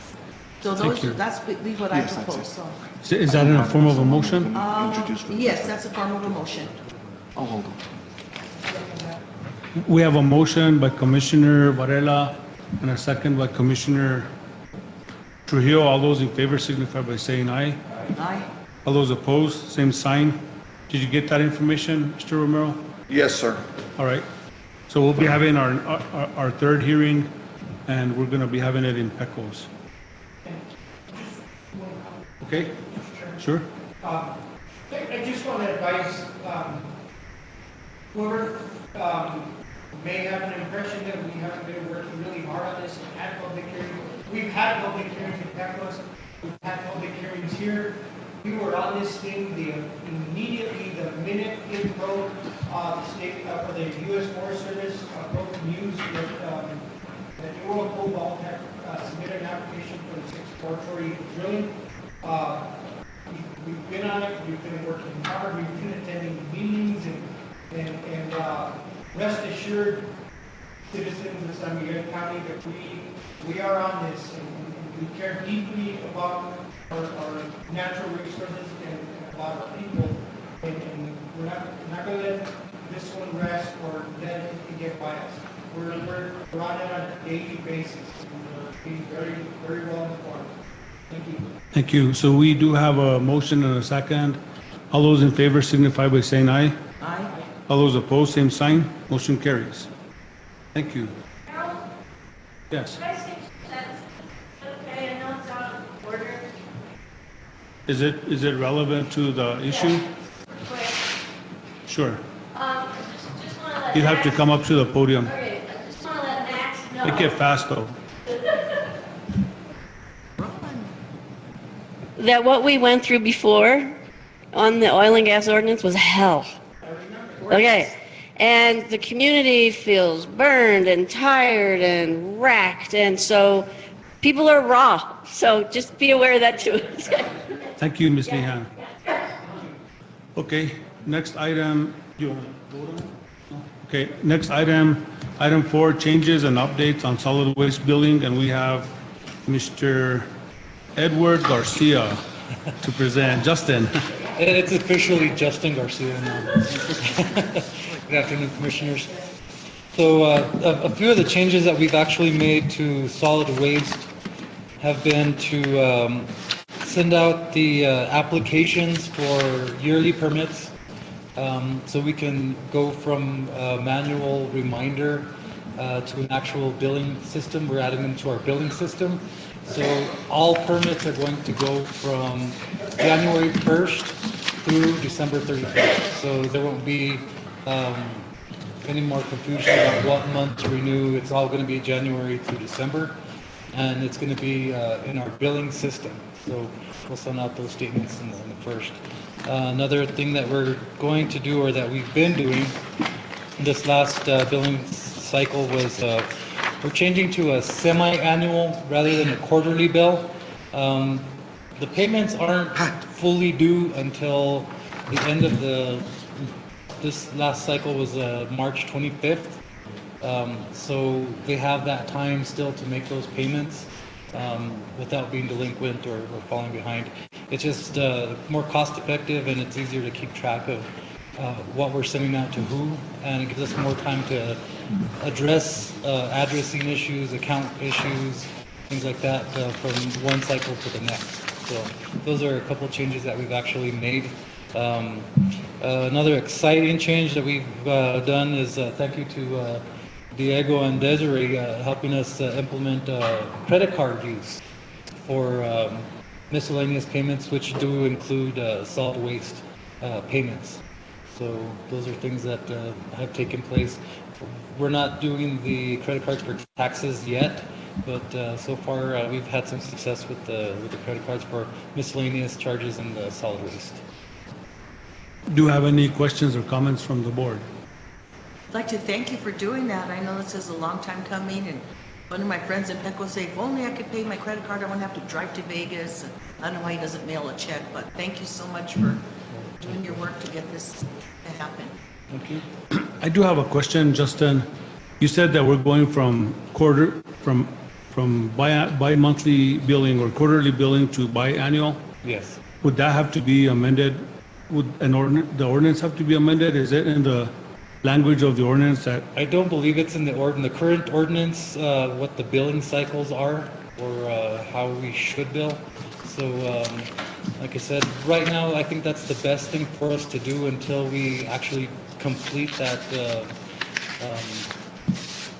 fixing the accounts. So right now, there are some accounts that were created in the old system when we were using that old system for pay-per-use selections. Well, what happened with those? A lot of these stayed on the books, and they started accumulating charges throughout the years. So we are still in the works of identifying those, deactivating them, and then when we can fully capture those, what we'll need to do is come to you as a commission to agree to let us remove them from the system. Okay, one more question. We're running in the deficit right now, and I'm still thinking that we're right at $200,000 that is being subsidized by the general fund. What are the projections as far as eliminating the deficit based on the work that you've been doing? And do you anticipate us eventually getting off the deficit and having an enterprise fund that funds itself? That is actually our goal, ultimate goal. I do see that happening within. This is just an estimate what we've been doing and the direction we're going. Possibly within a year and a half, we can actually start seeing us break even if we continue the way we're going. There's still a lot of work to do to get us to that point, but I think we have the right people in the right place, moving in the right direction to make that happen. So as far as that's the direction, and that's where we want to be. Do you have any other comments, questions from the board? No, you have anything, Melinda, you'd like to? No?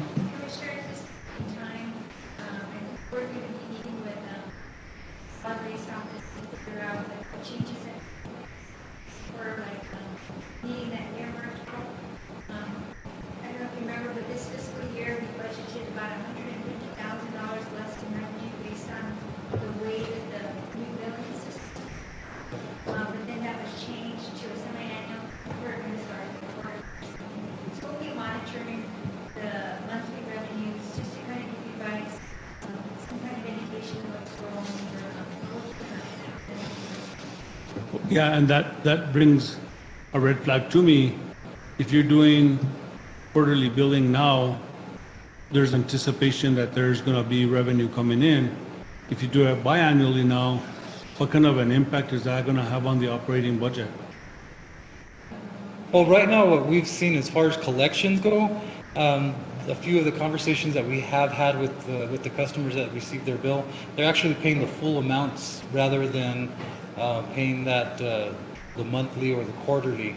Especially now, we've actually taken a couple of phone payments with the credit card. So I do see us receiving that revenue in a greater quantity now than if we waited the quarterly. That, like I said, and then give us that additional time to fix the accounts that are erroneous. So We may not stay on this, but I mean, for now, I think that is our best option, so we don't fall behind in the billing and, you know, just keep putting those numbers out there, because they're gonna get larger and larger, and it looks like it's due to us, but a lot of them really aren't. I have a question, Mr. Chairman. Commissioner Yes. Varela? I believe that when a person pays for the full year, they get a little bit of a discount. Will that still be offered? Yes, the annual permits are still available. There is a discount for those, and that is the applications that we sent out in the mail with the current yearly users right now with the yearly permits. So with those, we received probably about maybe a quarter of the applications that we've sent out. So we were having to put those into the system manually so we can bill in January. Also, what we are working on getting out by October 25th are delinquent letters to the delinquent solid waste users. So that's going to have some language in there as far as what they owe, what the consequences will be for not paying the bill, and an option to pay with a credit card, which wasn't there before. So we're hoping that delinquent letter now in October, at the end of October, will help with the collections as well. Thank you.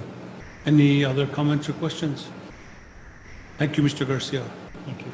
Okay, next item is item 5, statement of vacation application number SV0033. San Miguel County received statement of vacation application number SV0033 from Ellen and Barbara Rude, who proposed to vacate track 2 to consolidate with track 1, upon which track 1 a resident is located, residence in Pandaray Village Subdivision 1. And we have our planning and zoning supervisor, Mr. Tafoya, to present. Good afternoon. Good This afternoon. is a statement of vacation submitted by Barbara and Alan Rude, who own 2 tracts of land in the Pandaray Village subdivision. This statement of vacation, or a vacation of a tract, is a process that's allowed under the New Mexico state law, the New Mexico Subdivision Act. It's also allowed under our own county subdivision regulations. And the request that has been submitted is to consolidate 2 contiguous tracts of land that are now recorded as separate tracts, and want to consolidate them. The Rudes want to consolidate it into 1 tract. There's structures on one of the tracts that encroach on the second tract.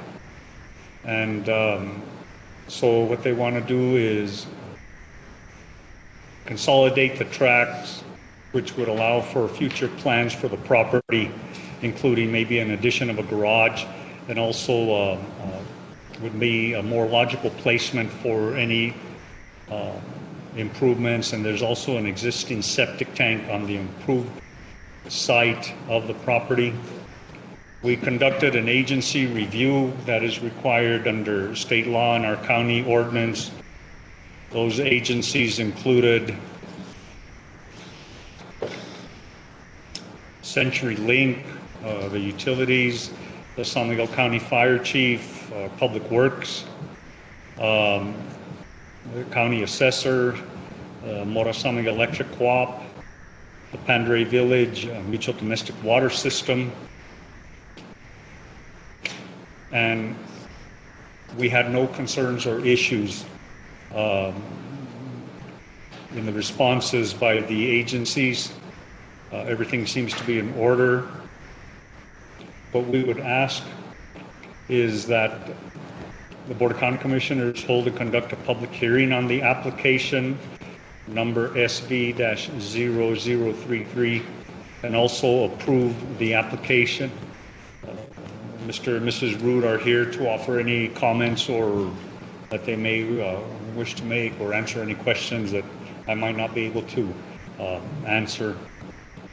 With that, Okay, so I'd like to proceed. This is a public hearing, so I'm going to turn it over to our attorney. Good afternoon. Anybody who intends to contribute to this discussion concerning the consolidation of lots at Penderay, please stand, raise your right hand, and repeat after me. And that discussion will also include mine. I state your name.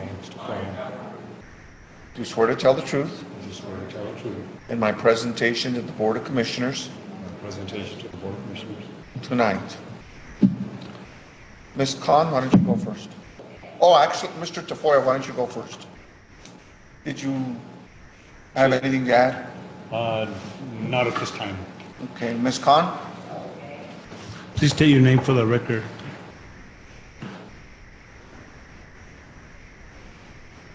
Catherine Khan, Romeroville, New Mexico. Yeah, I just have questions, really. I would like to know if, I mean, obviously this was subdivided by the planning and zoning at some point on speculation. So, was a road put in? Are we then responsible to upkeep a road? What does this do to the tax base? You know, this was their speculation or somebody's speculation to subdivide it and do all this. Again, why should we suffer less taxes? If there's a road on it, is that going to be abandoned, or is the county then responsible to maintain a road that now has become part of 2 into 1? So those are my questions. And again, I just question the way that these things are going. It is, you want to conduct a public hearing, so you're hearing what I have to say. But then the next thing is saying to approve the application. So where's the discussion about what I've just said to you and your discussion with each other before you approve or disapprove of this? I just don't understand this process, because those are questions I think you should be talking to each other about. What does this do to our tax base? What does this do to our roads? Is it our problem as a county to rectify somebody's investment that they subdivided and it didn't work out? And so those are just questions. And Commissioner Trujillo, I want to let you know too, we really appreciate everything you're doing. We do know, and as Ms. Lehan had said, it's just those of us who lived through that whole process are very, very touchy about it, okay? It's very near and dear. And Ms. Barrela knows, because she was, like she said, on the planning and zoning. So I appreciate that. I appreciate you looking at all of this. But if we are defunct in money in the county, then these are the places that we need to not be losing money from people who can pay. Sorry. Thank you.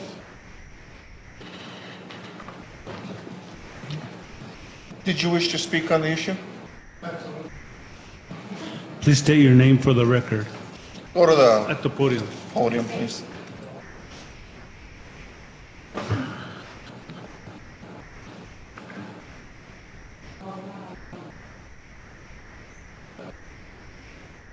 My name is Alan Rude. This is my wife Barbara. We live at Panray Village, and we are consolidating, or wish to, and I understand it's our right to do so, consolidate our 2 lots into one for a number of reasons. First of all, we're still going to pay taxes, and a lot of taxes. And on top of that, we're not on a county road. We don't have a county road where we're at, in Panderay. So that aside, I hope I answered your questions. We're wanting to consolidate the 2 lots into one because, as pointed out already by Alex, our residence encroaches on the other property already. And the Panderay Village Golf Course encroaches on our property, a good corner of it. And to prevent any future problems or lawsuits, we've discussed this with the Panderay Village Board, we've talked to the general manager, and everybody's in agreement that since the golf course is on our property, we're willing to sell that portion of that property of ours to the Panderay Village Golf Course, or to the community. And in exchange, they have also come up with a program whereby we can pay, I think it's $2,000, in order to consolidate the 2 properties Within Panderay. within Panderay. So we're selling part of our property that the golf course encroaches upon to Pandaray, and in turn, we're paying them for the consolidation of our two properties. So it's pretty much of a win-win situation the way we see it, for Pandaray and us, and the county. Yeah, but we're still paying taxes and we're not on a county road. So you're welcome. Actually, our. Hold it. Just for the record, because the record can't see that both of you are here, let me just have one person at a time speak. Sure. The gentleman speaks first and finishes, and then his wife speaks next and finishes. She always finishes. Good afternoon, Board. My name is Barbara Rude. The only thing I wanted to add was the two properties that we own, one is improved and one is unimproved. The improved property does encroach on the unimproved. Our carport actually goes over by a foot or so. For us, it only makes sense to consolidate the two properties into one. We could never really do anything else with that property. I couldn't see anyone wanting to buy it without us having to go through and redivide it at that point. We have no plans on really moving, so what we want to do is just consolidate it all into one property. Makes it easier to manage, it makes it easier for any future improvements we want to make on the property. We don't have to worry about, are we on the improved, the unimproved. These are the many reasons why we've come to the board to ask to consolidate the properties. Thank you.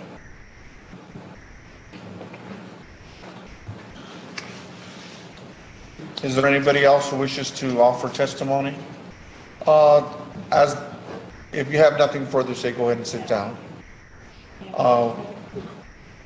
Mr. Chairman, since I wanted to offer a comment on this issue, I would like to turn over the hearing officer duties back to you while I make my statement. All right, before that, we have a question from our Commissioner Trujillo. This question is for the roots.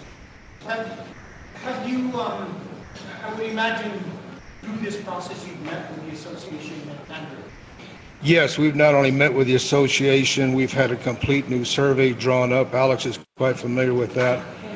Pandaray paid for the survey, and in exchange for the property that we're giving to them because their golf course is on our property, we're still paying the fee that's required to consolidate the two properties. And in your communication with the association, there isn't any adverse? None. No adversity from the association on your? None at all. In fact, we had the surveyor add a signature block to the survey where the president of the board and the treasurer of the board at Pandaray both signed in agreement. Perfect. So everybody's happy. Thank you. Thank you. Mr. Romero, I also have a question. let me turn. Mr. Romero, you're next. Mr. Chairman, members of the commission, we've seen about 6 to 8, and I'm offering my view as an individual and not as the hearing officer. And my view is, after we've seen about 4 to 6 of these proposed vacation of lots or merging of lots, all in Pandaray, what we've seen in the county assessor's office are challenges to the valuations of the lots and the broadening of exemptions, which meant less money, less tax monies for the county to spend in their general fund. I can understand that people wish to consolidate their lots, but from my view and participating in these hearings, the effect on the county is a reduction in the taxes paid because of the fewer lots or because of the widening exemption. And I, not only in this one, but in the future, I'll recommend that we not approve any of them. Commissioner Varela. Thank you. And Councilor, I was going to ask about that question, and I wanted to ask Alex, and like the councilor said, we've had about 4 to 6 of these requests come through the board since I've been on this commission. And we were told at one time everything was fine, it was approved, and then we had, was it Rivera, the person who works for the Pandaray subdivision? He's not here right now. I'm sorry, I can't remember. Aragon. Yeah, Mr. Aragon.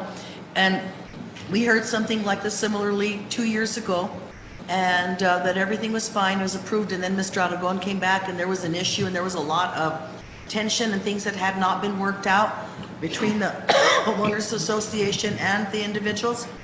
And I realized it wasn't you two people, but so with all due respect, it was some other people, and this thing went back and forth. So I believe you when you say that you had this approval, but then this is what we were told before, and then Mr. Aragon came back and there was a lot of back and forth. And Alex, can you shed some light on this, since Mr. Aragon is not here, or anybody from Pandaray other than the individuals? Well, two things.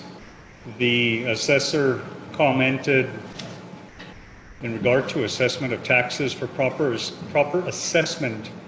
A recorded survey and a recorded deed combining tract 2 with tract 1 are required by this office.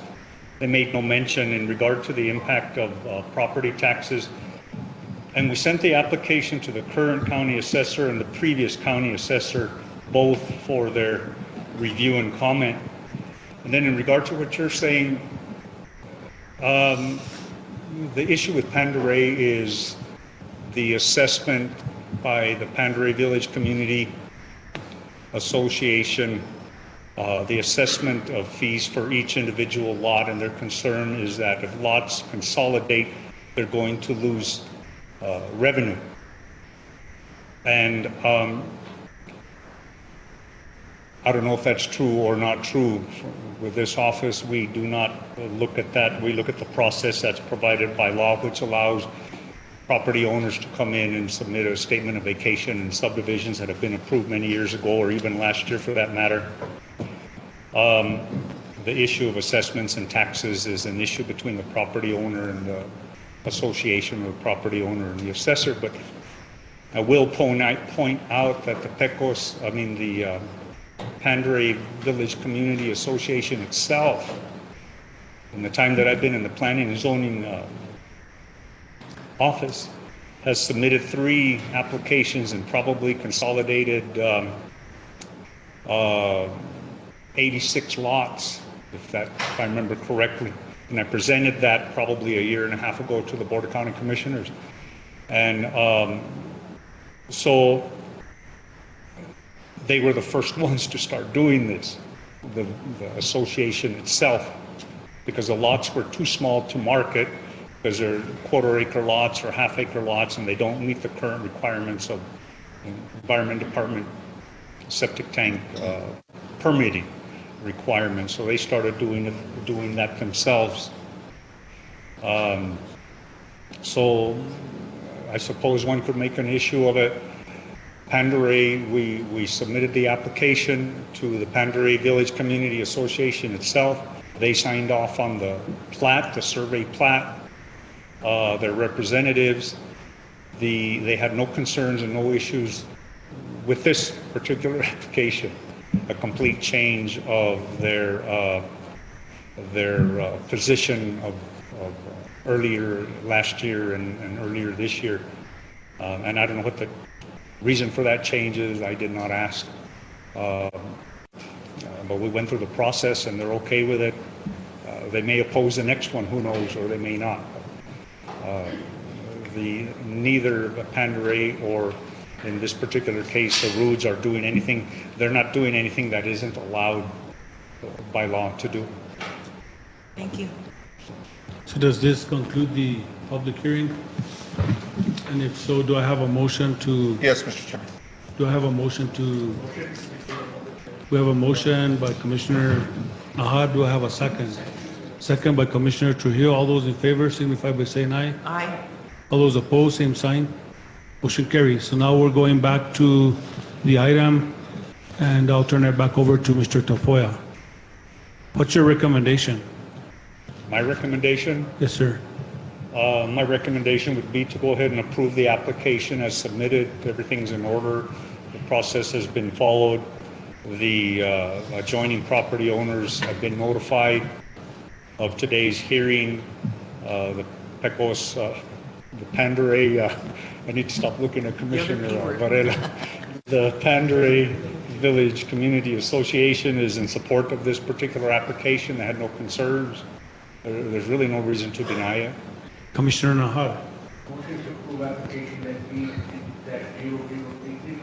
We have a motion. Do we have a second? Second? We have a motion and a second. All in favor signify by saying aye. Aye. All those opposed, same sign. Thank you. Motion carries. Okay, item 6, out-of-state travel, MRT training, and we have Mr. Matt Elwell to present.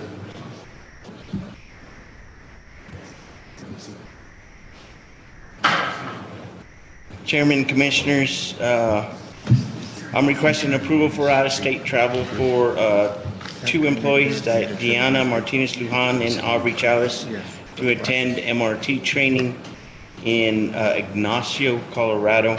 MRT is our basic program for our MAT program, and with the new grant, we have to get all our individuals trained to facilitate that training, and this is one component to do that. It's very close, and all costs are paid for with our grant fund. Do we have a motion to approve? We have a motion by Commissioner Trujillo, second by Commissioner Nahar. All in favor signify by saying aye. Aye. All opposed, same sign. Motion carries. Thank you. Item 7, recommendation to approve the job description for the release planner for the San Miguel County Detention Center. And we have Ms. Eileen Cedillo, our Human Resource Director, to present. Good afternoon, Vice Chair and Commissioners. So I have a new job description for a release planner for the San Miguel County Detention Center. This individual is responsible for the coordination and implementation of the inmate release care coordination process. And they will conduct needs assessments, risk assessments, and Medicaid eligibility, and will link inmates to community programs and resources in San Miguel County. This is a new job. This is, as you can see on the job description, it does indicate that it's full-time temporary, and it's based on a grant that the warden had applied for. So this is a new job. Any questions or comments? We have a motion by Commissioner Nahar. Do I have a second? Second. We have a second by Commissioner Trujillo. All in favor signify by saying aye.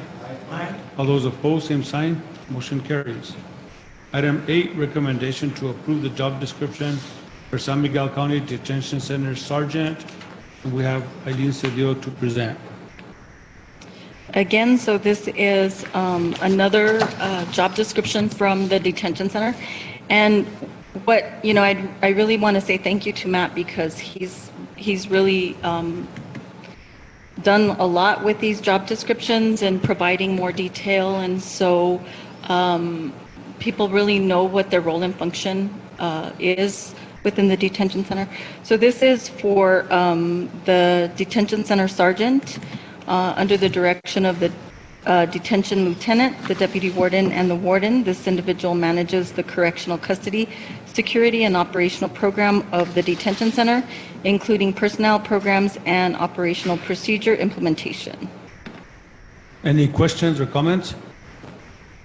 Do we have a motion? Motion by Commissioner Nahar to approve. Second by, do we have a second? Second by Commissioner Trujillo. All in favor signify by saying aye. Aye. All opposed, same sign. Motion carries. Item 9, recommendation to approve the job description for San Miguel County Detention Center Lieutenant. Ms. Cedillo. And lastly, so this is for the lieutenant position, and this one's under the direction of the deputy warden and the warden. This individual manages the correctional custody, security, and operational program of the detention center, including personnel programs and operational procedure implementation. Any questions or comments? Do we have a motion to approve?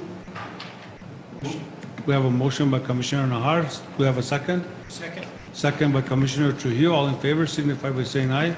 Aye. All opposed, same sign. Motion carries. Next item is item 10, addendum to agreement with GL Environmental Incorporated, and we have Mr. Alex Tafoya to present this item.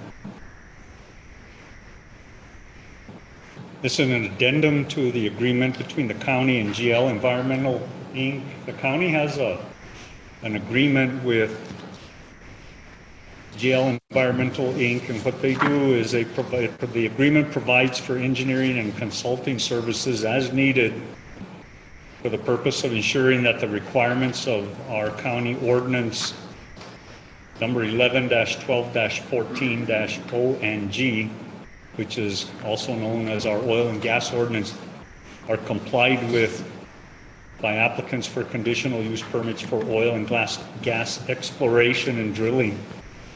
We haven't had to use them because we haven't had any applications. GL Environmental has indicated that they would like to extend the agreement for a 4th and final year, so we're asking the Board of County Commissioners to approve addendum number 3 to the consulting services agreement that extends the consulting services agreement by and between San Miguel County, New Mexico, and GL Environmental Inc. for a 4th year. Any questions or comments? Mr. Chairman? Yes, Ms. Varela. Yes, thank you, and thank you, Mr. Tafoya. And it was my understanding that they do not charge for the services. There's not a fee for the service to the county? No, they're on retainer, but we don't pay them anything unless there's an application that comes before the county. And then the application has a technical review fee built into it that the county would require from the applicant in advance. And that technical review fee is then used to pay for the services of GL Environmental or any other services that the county needs to contract, hydrology or anything like that. So really, there's no cost to the county. Thank you. Any further questions or comments? Motion? We have a motion and a second to approve. All in favor, signify by saying aye. Aye. All those opposed? No.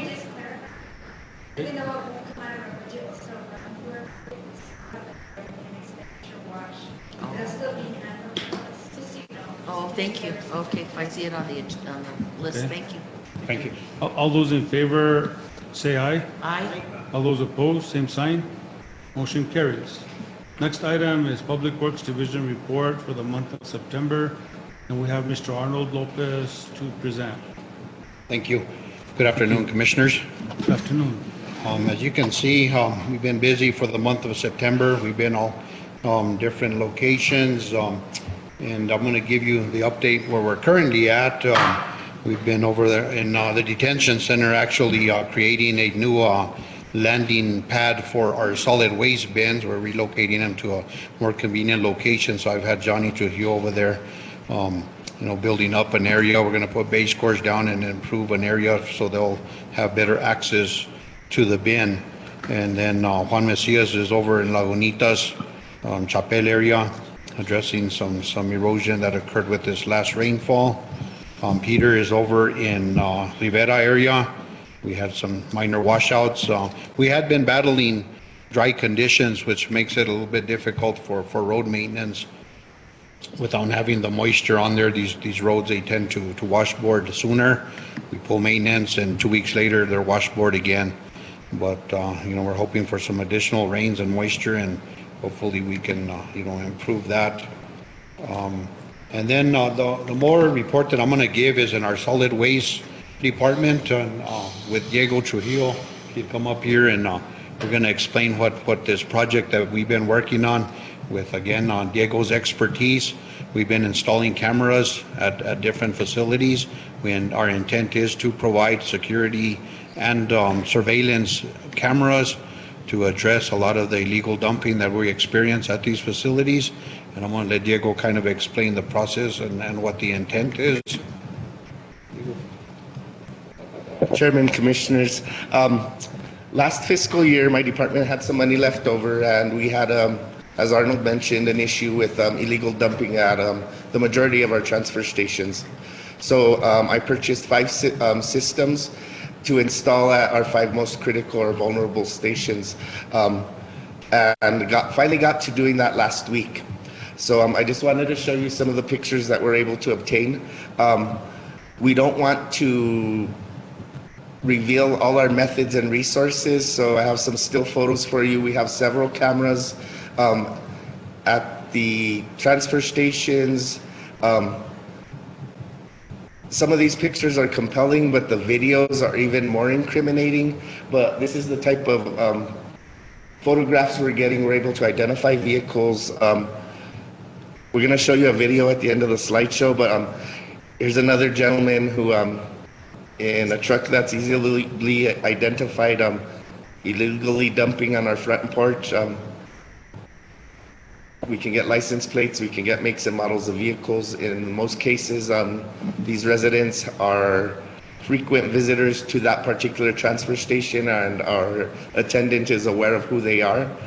This individual took us a whole load of trash and dumped it on our front porch Monday. The next picture will show you what we're dealing with on Monday morning. That was at 7 a.m. Monday morning after the transfer station had been closed for 2 days.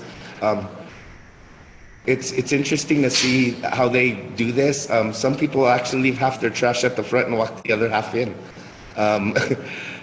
Here's the Luna transfer station. We're also getting the front gate. Sorry about the picture, it's off the monitor there at that building. The next picture is the Sapeo transfer station. So we've yet to get to that location since last week to pull video for that, but that's the clarity we're getting. We have a pretty awesome ability to zoom in. So I want to show you guys a video. If you could start that, Andrew, on the bottom. There you go. So this individual brought us a whole truckload. Wasn't too concerned about anybody passing by. So our fine for illegal dumping is $1,000. Every time one of those bags hits the ground, that could potentially be $1,000 fine. So he could potentially be facing, I think I counted 23 instances, bags that hit the ground outside our facility. Mr. Lopez had the opportunity to go visit with the man who left 2 buckets worth of trash outside of our Luna facility. Jesus, our attendant, recognized him. Arnold went and had a visit with him, and he didn't protest, he didn't argue, and he was there today to pick up what he had left, right, Arnold? So we're hoping the word travels fast. But when we zoom this in, there's no arguing the identity of this individual.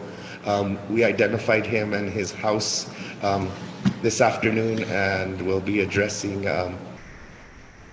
this illegal activity in the next few days. We want to be as diplomatic as possible, so we're willing to compromise, negotiate, maybe a financial penalty or maybe some community service. That's not up to us, but our goal is to eliminate the illegal dumping. The majority of it is your common household refuse, but there is tires. I have a video of an individual who left us a couple of air conditioners, which is an additional fee for tipping. So we want to avoid those occurrences where they're actually paying nothing to dump those chargeable items. But this individual took his sweet time, left us a pretty substantial amount of trash to deal with on Monday morning. But just wanted to show you an example of the evidence we're able to produce now, and just how easy it is to identify them. So if you know of anybody living in these areas, let them know that there's surveillance on their transfer stations, and we'll be taking the appropriate action as we find them. This weekend, just on Sunday, 32 illegal dumpers. So all around the county? Yeah, we could have probably funded another 2 transfer stations just on the potential for fines on that one day. So as we move forward, we're starting to realize dead spots and better ways of identifying people. I have good reason to believe now that they're aware of this, or as they become aware, they may start taking those things inside but putting them in a bin that they're not supposed to. So we may have to start monitoring the type of refuse they're putting in those bins. One fix leads to another problem. Hopefully they don't pick an arroyo somewhere and choose to dump it there.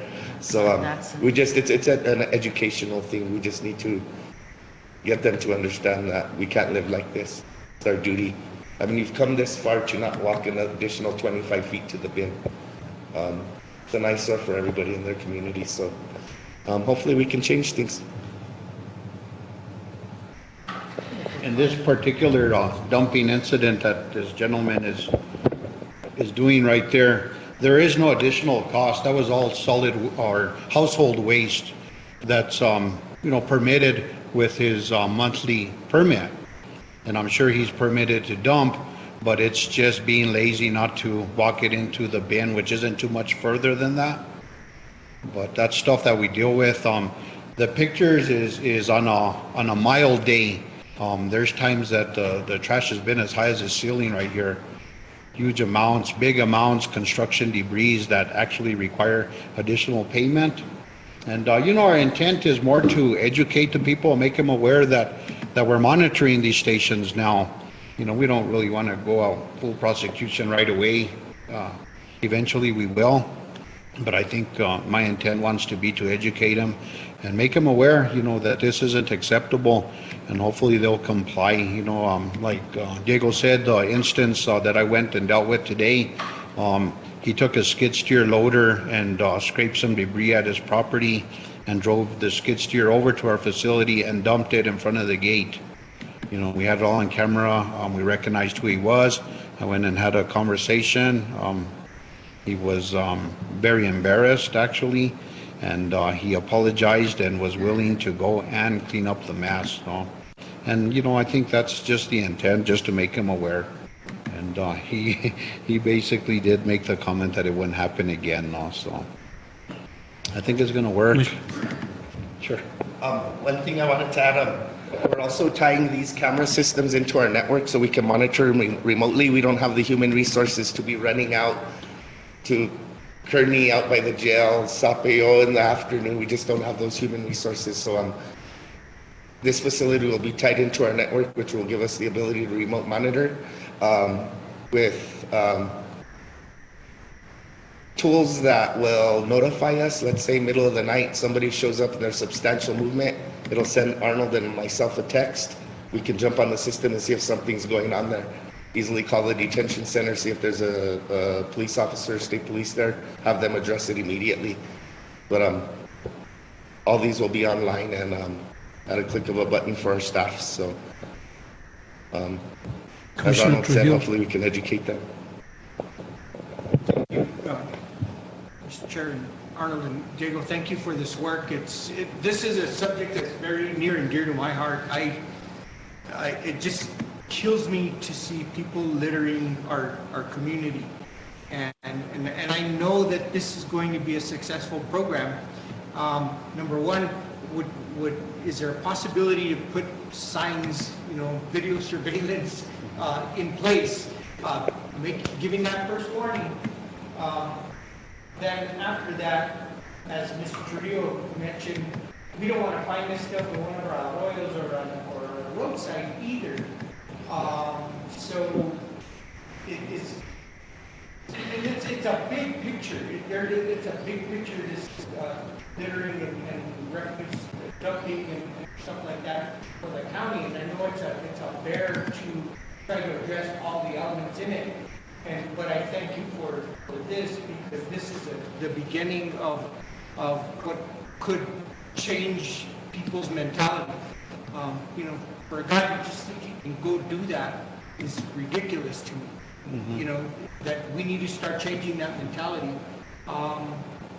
Maybe at some point we can communicate or cooperate with the city and do some MOUs in getting our children educated again about this type of thing, and kind of make a larger campaign against illegal dumping and littering and stuff like that. But thanks for this. I know this is the beginning of a big step forward. Yes, and you're right. We have been advertising on the radio and just sending the message out there that we are monitoring, and surveillance on these facilities. And we are in the process of procuring some signs that will say that it's under surveillance, and there is a possibility of prosecution on these illegal dumpings. Well, that's in the process. Diego worked so fast installing these cameras that he did them like instantly, and kind of caught us off guard without having the signs in place, but they are in the process. Thank you. Thank you. Any other comments or questions? I'd just like to piggyback on what Commissioner Trujillo said. I agree with everything he said. My concern also is that there will be more, this is good, and I'm glad you had a good story about the person actually being embarrassed, apologetic, and making it right, cleaning it up, and hopefully won't repeat this. But the issue of people dumping trash in other areas that aren't, that might encourage it. And if we could get, maybe be proactive in that, I don't know if it's with law enforcement or how else, or maybe through education or a combination of things, so they're not dumping in the forest and the arroyos, because we still have that problem in our area, and I know.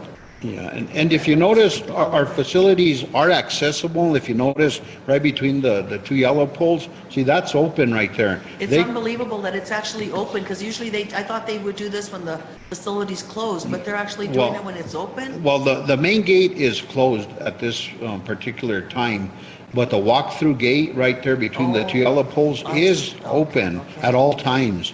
And it's just a matter of them being lazy and not walking their trash over to the bin.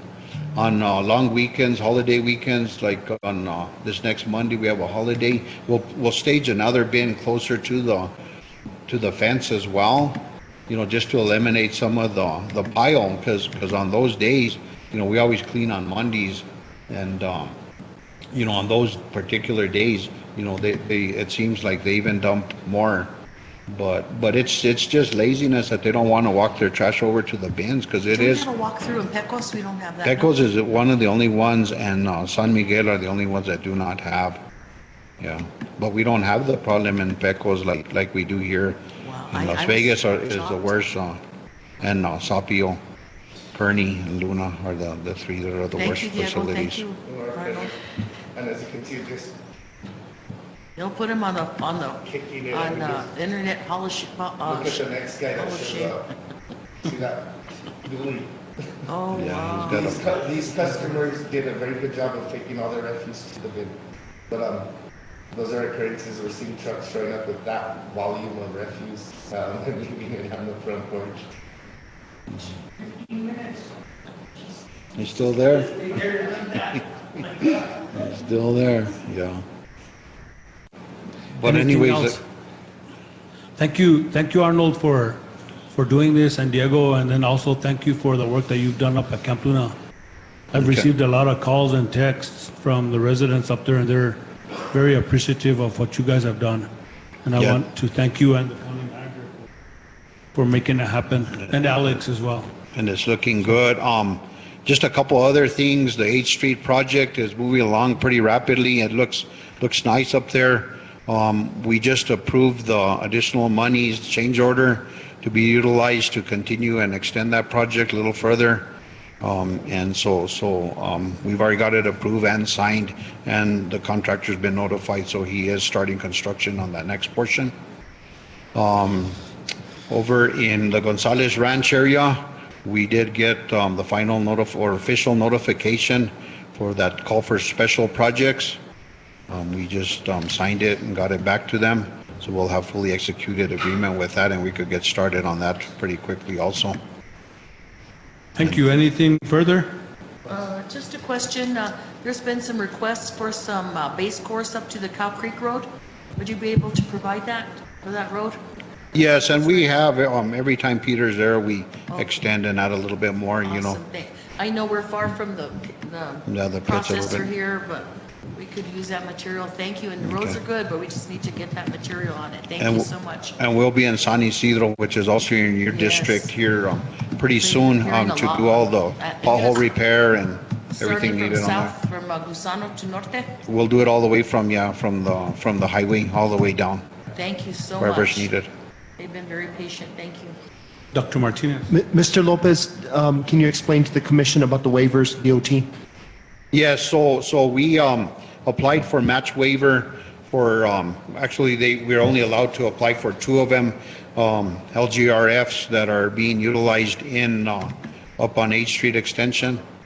So we did receive, and actually, excuse me, those are not the ones that we have appropriated for 8th Street. These ones were actually for Sheridan, and then also for, which one was the other one? El Llano Road.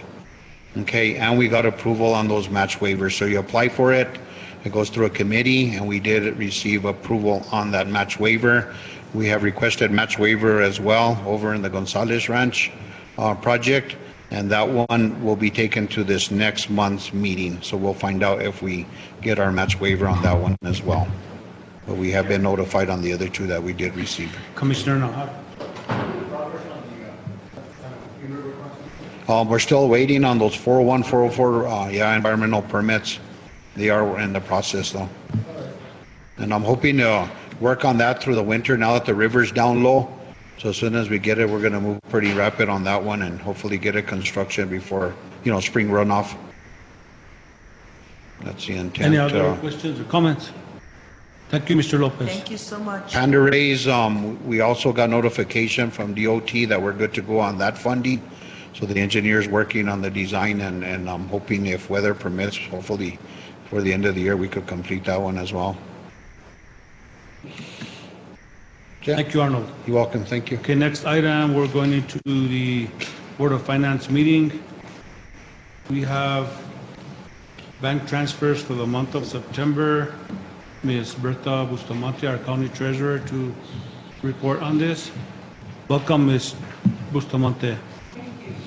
Good afternoon, everyone. Good afternoon. Are there any questions with the bank transfers that we had? No? Any questions, comments? No? Thank you, Ms. Bustamante. Thank you, ma'am. Next item is Resolution 2019-10-08 F1, sorry. Ms. Melinda Gonzalez, it's for the 2020 census grant. Mr. Chairman and Commissioners, we have a old fund called Fund 207 in County 11 in Canton Ridge. We have used that in many years, and I'd like to use that fund in order to account for the grant that we received in 2020. So with your permission, I'd like to rename it from the Land Enchantment Ranch Fund to the 2020 census grant for the purpose of county grant and any other 2020 census needs. Any questions or comments from the commission? No?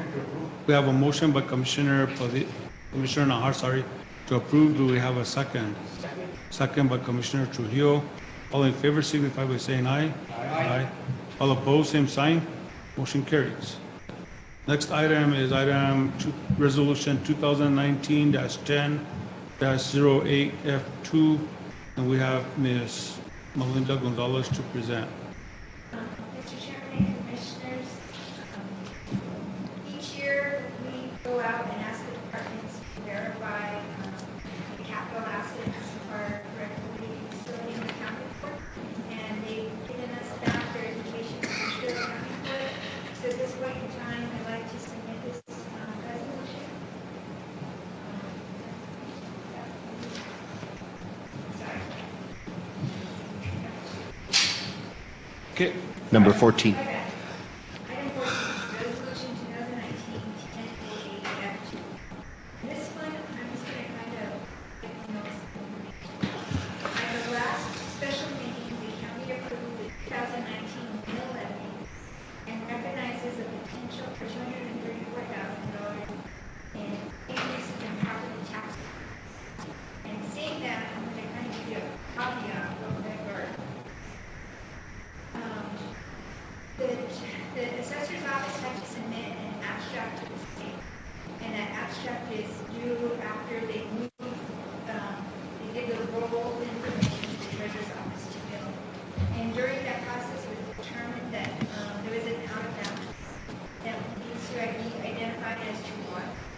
So right now, even though we're still thinking that that $234,000 has a potential of really happening, we want to let you know that we want to budget that, but this week the assessor's office is really going to be looking at the numbers to make sure that they reconcile the differences.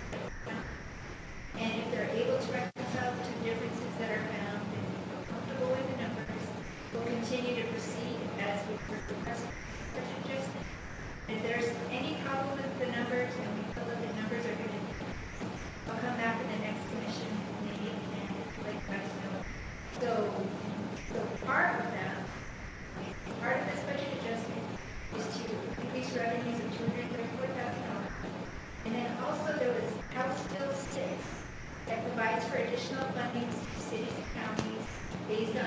grocery taxes on appearance. So the state right now is collecting grocery taxes on appearance itself. And because their system, and there's not a system yet in place to know where this money should go distributed to, the legislature has asked tax rep to figure a way to distribute money to us in the meanwhile until they can put together a system to know how to allocate monies based on where the items are sold. Like if I buy something from Amazon, the taxes should stay. And that's how that new system should be done. So right now, what tax rep did is they have a dollar amount that they were asked to the backup. They were given a dollar amount like for the counties, and each month they're going to be distributing $750,000 to counties. And the way that they're going to distribute is based on population. So based on the population, San Miguel County is listed here as 29,393 of 2 million population. So of that, we're going to be receiving 1.43% of that $750,000, which comes out to $10,705 a month, which is going to be about $128,000 in revenue per year, 107 for this fiscal year because we just started working it now in September. So these are going to be new funds for 2 years until such time Tax America puts together the system, and then it should start working for purchases. Whether that's an accurate number or not, that's just the way we work together. New monies, 134, taxes, $107,000, and new grocery store taxes. And because of these tax increases, and because we met during the final budget, you guys have mentioned that you'd like to provide. So what we're proposing with these monies is to provide a 5% increase to all staff with the exception of the account manager and any positions that are funded by grants. So if there's a position that's funded by grants, we're going to have to absorb those costs. Elected officials beginning on office on or after January 1st of 2020 will be raised. So and the yearly impact of this raise is now that we're budgeting for it, the money that we've already experienced for a lot of experience. So the yearly impact next year is going to be about $246,000. The impact this year is going to be budget. So I'll just kind of read off the amounts. So we're going to be increasing the general fund revenue of $350,000, $243 is tied to the property tax. That's one of the versions. We're going to increase the general fund expenditures of $75,680 to account for the salary increases and benefits. And we're going to increase the transfers out by $82,507 to other funds and then the general fund, which includes the road funds. Their transfer in increased by $20,637, and the budget likewise. The crusher fund by $2,087. OEM fund by $3,104. The reappraisal fund is going to have an increase in expenditures of $2,000. The increase in the detention center will be about $45,000, and solid waste about $14,000. That's one of the increases. But again, we're going to monitor those property tax adjustments. If you don't feel comfortable with that 5% increase based on the line, we'll let you know. We're going to kind of ask you to play.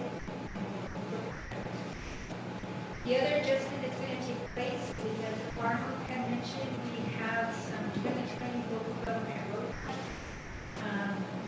The total amount of the three projects is $308,342, and that money is being budgeted until the county will be receiving the match waiver for 2 projects, and the funds that we will receive from the state is about $289,845, and our county match is $18,000.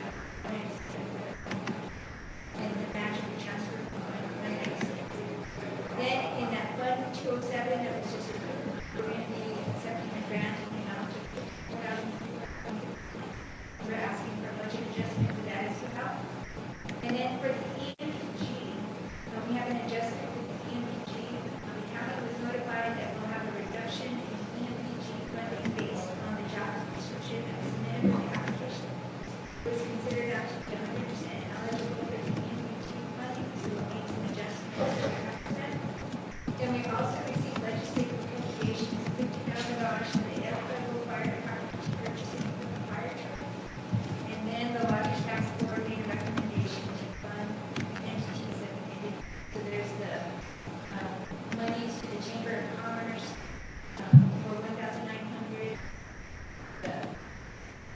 market and advertise with strategic tourism planning for $500. The Las Vegas First Independence Alliance, 2,000 to distribute the 2020 Visitors Guide, 8,000 to Ethos Business Alliance, and then the monies to the Las Vegas First Independence Alliance to market and advertise in the park project. And also, the First Business Alliance for providing a commitment for next year, $6,000 to provide a company right away to the fiscal year so they can apply. And those are the budget adjustments. So are you comfortable with the issue that, with the assessor's office, that there may be some changes? Is there a chance that there may be some downward changes? And if so, are you comfortable making the recommendation that we approve today? Or would you feel comfortable maybe tabling it and bringing it next month? Commissioner Garcia, that's a good question, and I think right now I feel comfortable with it, but it's not really going to be my call. It's going to be to really go over the numbers and figure out where that reconciliation kind of falls into place. What we think that happened is there's various reports that get turned into the state. One of them is called the PTBO report, and in June they report to the state with the values of all of our properties.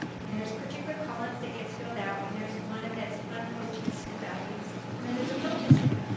So our mill levies are based on so what turns out is that when his office was listing posted values, that were later reviewed during a protest committee, that they didn't populate the protest column with the full value of the property. So some of the protested value is really sitting in the unprotested value column. I think that that's a reason, or they strongly think that that is a reason for the change. And if they find that's the case, there will be a reduction. Asset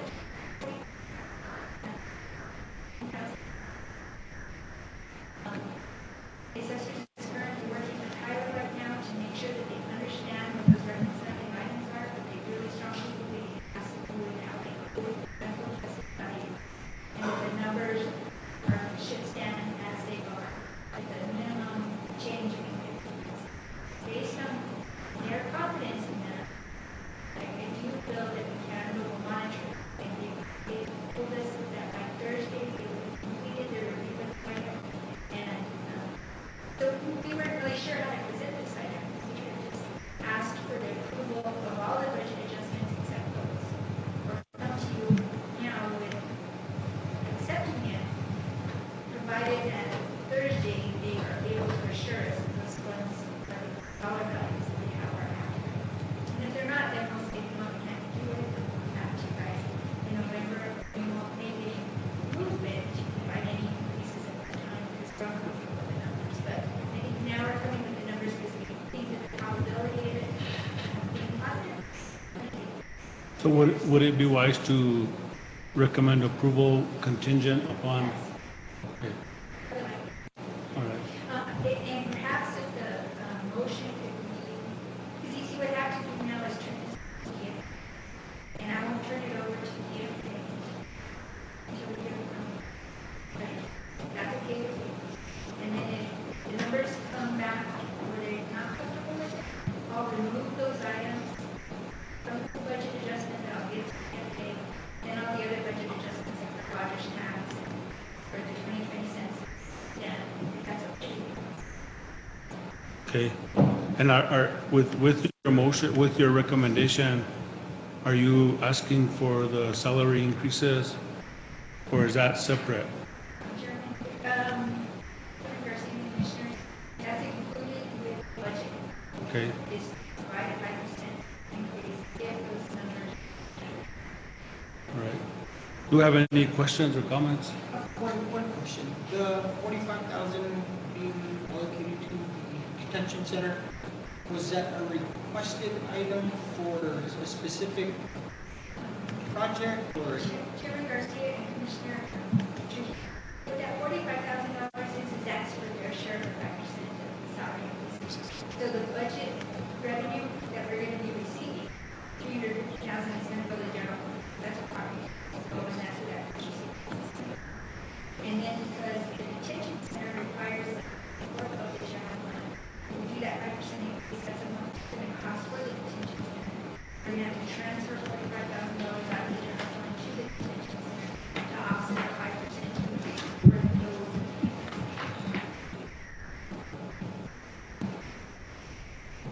Do you have any questions from anybody else?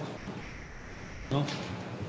Okay, I do have one, and I've discussed this with the manager before, and I'm gonna say it again. I know that there's increases recommended, but I'd like to just once again bring up the issue of our sheriff's office being shorthanded. And I'd like for some consideration to be given with regards to an additional deputy sheriff there. And I don't know how the rest of the commission feels, but I really feel that our sheriff is a little shorthanded. You know, there's a lot of requests from us going to the sheriff. You know, we have issues in everyone's district with regards to animal control issues, deputy issues, surveillance, you know, cars going fast here and there. And if we're shorthanded in that department, it's going to be hard for us to make that request of our sheriff. It's also going to be hard for us to be fully capable of doing our jobs to our constituents, because those requests are coming from them, not from us. And so I'd like for that to be some consideration. And I don't know how the rest of the board feels, but that's coming from me. Vice Chairman, members of the commission, I have been working with our HR director. We currently have 2 vacancies in the sheriff's department. One vacancy has been there for 5 months. The other vacancy for 1 month, correct? So we've had 2 vacancies in the sheriff's department, one for over 5 months and one for another month. So we're working with the sheriff to try to fill those 2 positions. Also keep in mind, they did get a significant raise. I think the starting salary for a deputy is about $40,000, about $40,000. So we're working with Sheriff Lopez to fill those 2 positions. My concern is having a vacancy for over 5 months. That needs to be addressed, and the other one for a month. So again, hopefully, I know Eileen is working with him, we can fill those 2 positions as soon as possible. Well, I can Commissioner address the issue of the vacancy. Is that the concern is that it's so hard to get an officer that's certified. You have to send them to the academy 16 weeks to get somebody to complete an academy. People a job, but anyway, when you do, and there's a lot of lateral transfer happening, and if they pay a lot more than we are here, they approve. They're approving deputies and police officers trying to bring their cars to La Vela. And the problem is that there's a lot of lateral. I think the police department has 5 or 6 officers that are laterally, and they're trying to hopefully get the salaries up for the deputy. But when there's a vacancy that they can give somebody lateral here instead of having somebody lateral out. And that's a concern. I understand because I read that I found out that he said he's trying to get somebody from another department to rattle over. That way we don't have to spend the money and the time to send them to the academy. Commissioner Trujillo. I just had a question there. The 2 vacancies that are in the sheriff's department are they for deputies? Are those vacancies for deputy positions? Yes. Okay, thank you. Any other discussion on that? Any other? And I might add that I had that problem back in 20-some years. We were short-handed in we could come one of the things. And we have less deputies today than I did 20-some years ago.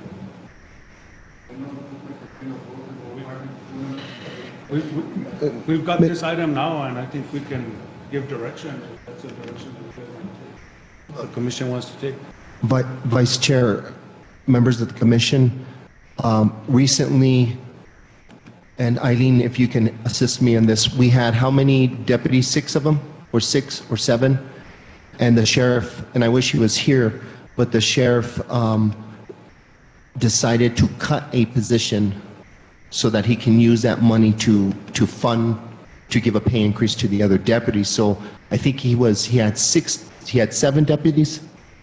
He had 7 deputies, and he made the decision to cut 1 deputy so that he can use that money to give a pay increase to the 6. So he's actually now down 1 deputy.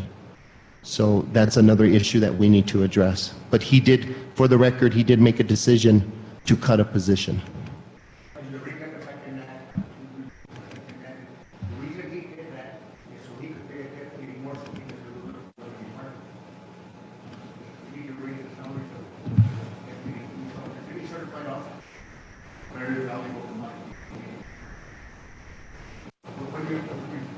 paying, twice the salary of some department, looking up there. City doing a lot of office, and, he's had some transfer over from the police department. We need to keep that salary up, because that's, qualified. Anything else? I just wanted to add that I echo both Commissioner Garcia and Commissioner Nahat's sentiments about the Sheriff's Department, and I truly believe that we need to support this guy. He's, just a recent activity shows you how active our sheriff has become.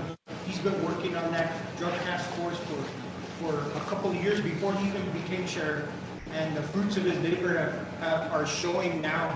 And I think we need to fully support this gentleman and allow him to expand his expertise in law enforcement, because he is one hell of a law enforcer, and I think it's incumbent upon the commission to support his department.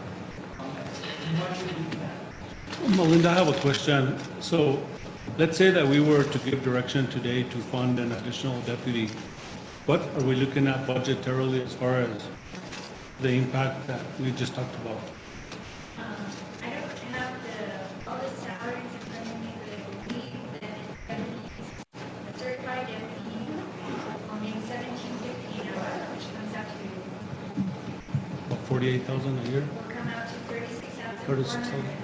And then depending on the types of insurance, it might come out another 16,000. You're probably looking about $50,000.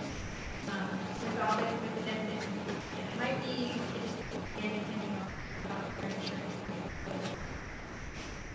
Chairman, I fully support our sheriff's office, and I know that they've been swamped with everything that's been mentioned in addition to the dog situation in Roe. And the previous two administrations, commissions, and sheriffs before Sheriff Lopez ignored it. And now that our Sheriff Lopez and his staff are addressing it, and we're getting beat up more than ever. And I support them fully, but I would hesitate to support another position, or not because I don't support them, but until we hear from the sheriff himself to see if that's actually what they want. I don't know if you talk to them, and if that's what they need, I would go with supporting that. Now I heard that they cut a position to increase the salary of the others, so I would just be reluctant to entertain any kind of a motion with them not being here about them. That's my only comment about that. I do support them, but I would be reluctant to. I would go with approving the budget, but I don't know. I would just have concern about that until we hear from them. Okay. Do we have any further discussion? Do we have any direction to our finance and our county manager? I would, one more comment. Commissioner Garcia. I would appreciate you researching an additional deputy position. It's necessary. Commissioner Nahat gave good reason why he cut that position, was to give his current deputies a raise and retain them, keep them on his force, but that doesn't diminish the fact that we're a couple of deputies down. He does need those extra positions. He's stated it, and I think we need to. I would ask you to please research the possibility of that added position in the sheriff's department. And if I need, with your direction, we are increasing the budget by $350,000 worth of revenue. As is stated, the increase in salaries for a full year is about $246,000. So we have a window to work with. So choose to fund. I do that now, just based on my percentage.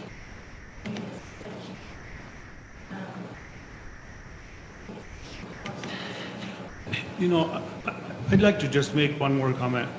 We had a tour of the detention center last month, and that tour was an eye opener to me as someone that's very naive to what goes on at the jail. we had one example of one individual that had been incarcerated. He was brought into a cell. He was placed into a cell by himself because of the liability that he was to himself and to the jail, to the detention center. That individual tore the bed off of the concrete. He tore it off of the concrete. And so we had the detention center that had to get in there. I don't know how many correction officers it took to finally detain that individual. Well, before that person goes to the jail, they have to go through the sheriff, the state police, or the city police. So the state police, the sheriffs, and the city police have to deal with those people before they go to the jail. So can you imagine the adrenaline? Can you imagine the force? Can you imagine the liability that we're facing on our deputies when they have to deal with an individual that's like that? It's unfortunate. We hope that it doesn't happen, but it does happen. The reality of it is that it does happen. And so I'm concerned about that. And I've been an advocate for additional deputies in the county for a few months now, and I'm going to continue being an advocate. And now's the chance. We have $250,000 before us for employee wages. And how hard would it be to fund $48,000 of those $250,000 for an additional deputy? It's our responsibility as commissioners to look at the whole picture, not just one picture. And I really am very, strong about this. And I want us to fund an additional deputy. So let that be that. So there has been a request for that position from our sheriff's department? Vice Chairman, members of the board, I've met with him several times, and he would like eventually to have 13 deputies.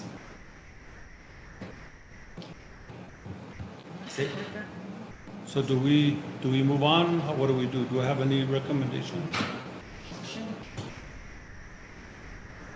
I make a motion that we allocate a portion of that adjustment to hiring one more deputy in the sheriff's department. Okay, we have a motion by Commissioner Trujillo. Do we have a second? Second? Second by Commissioner Varela. All in favor signify by saying aye. Aye. All those opposed, same sign. Motion carries. Okay, do we have additional, do you want us to do additional recommendations on the rest of the budget? Or? Well, what I'd like to know is that 50,000 a month for the next position for that position, since I already have the budget adjustment, and as it is, during the next session. Right? Anything else to discuss on this item? Mr. Manager, do you have anything else you'd like to bring up on this item?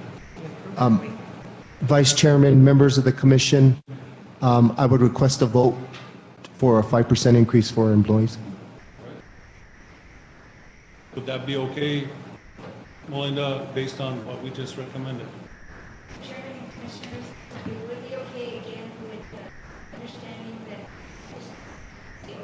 Okay, contingent then? And then we feel comfortable writing a 5% increase and having money available for that funded position in the budget for the next.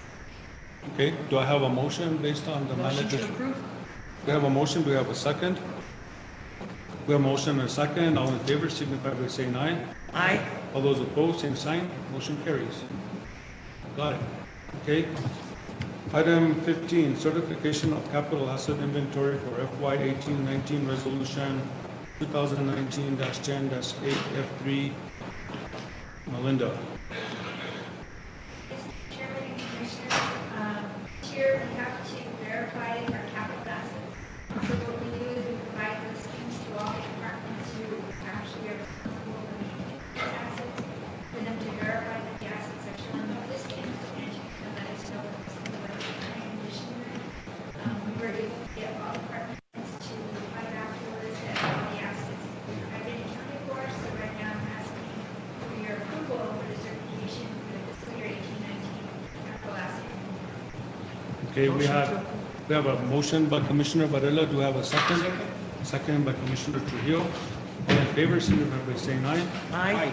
All those opposed, same sign, motion carries. Okay, item 16, resolution 2019-10-8-F4. The resolutions authorizing submission of a completed application for financial assistance to refinance an existing USDA loan for Cabo Lucero. Melinda. Mr. Chairman and Commissioners, at one of the last commission meetings, you guys authorized us to apply for a loan for fire victims at Cabo Lucero Long-Term Fire.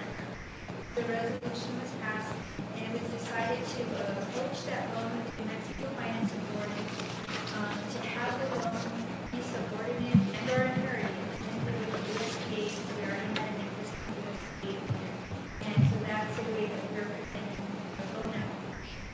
After discussing the application with the New Mexico Financial Board, they believe that we'll have savings, savings up to $13,000, depending on the value of the equipment that was financed at the end of the loan.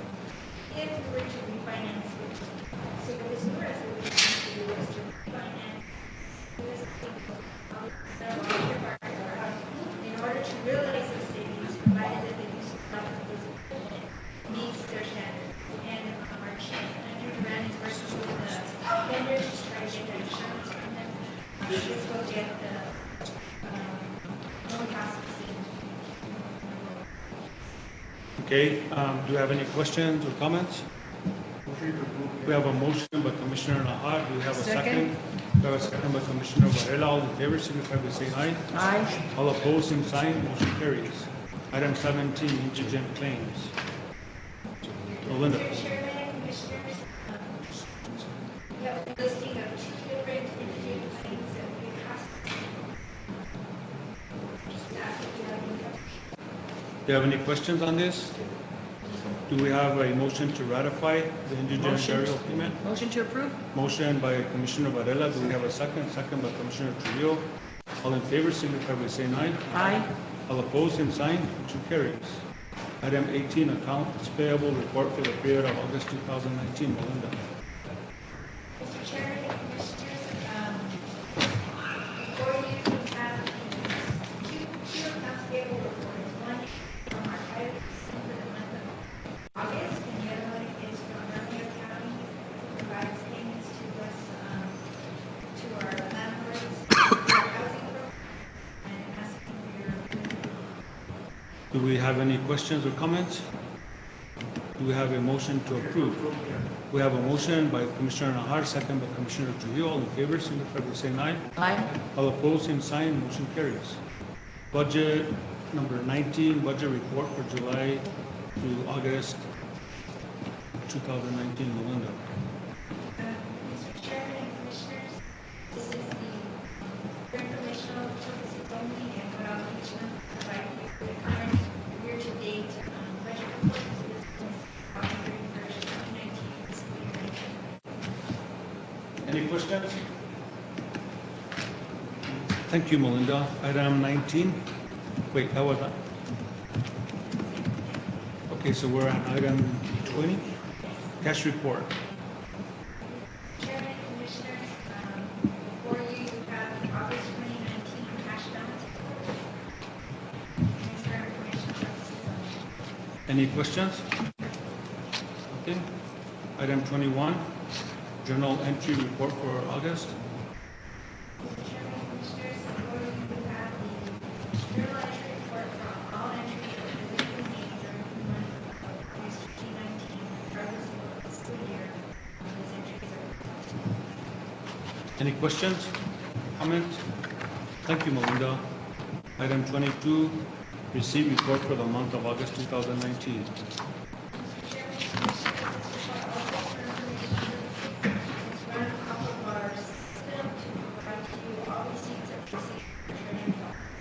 Any questions or comments?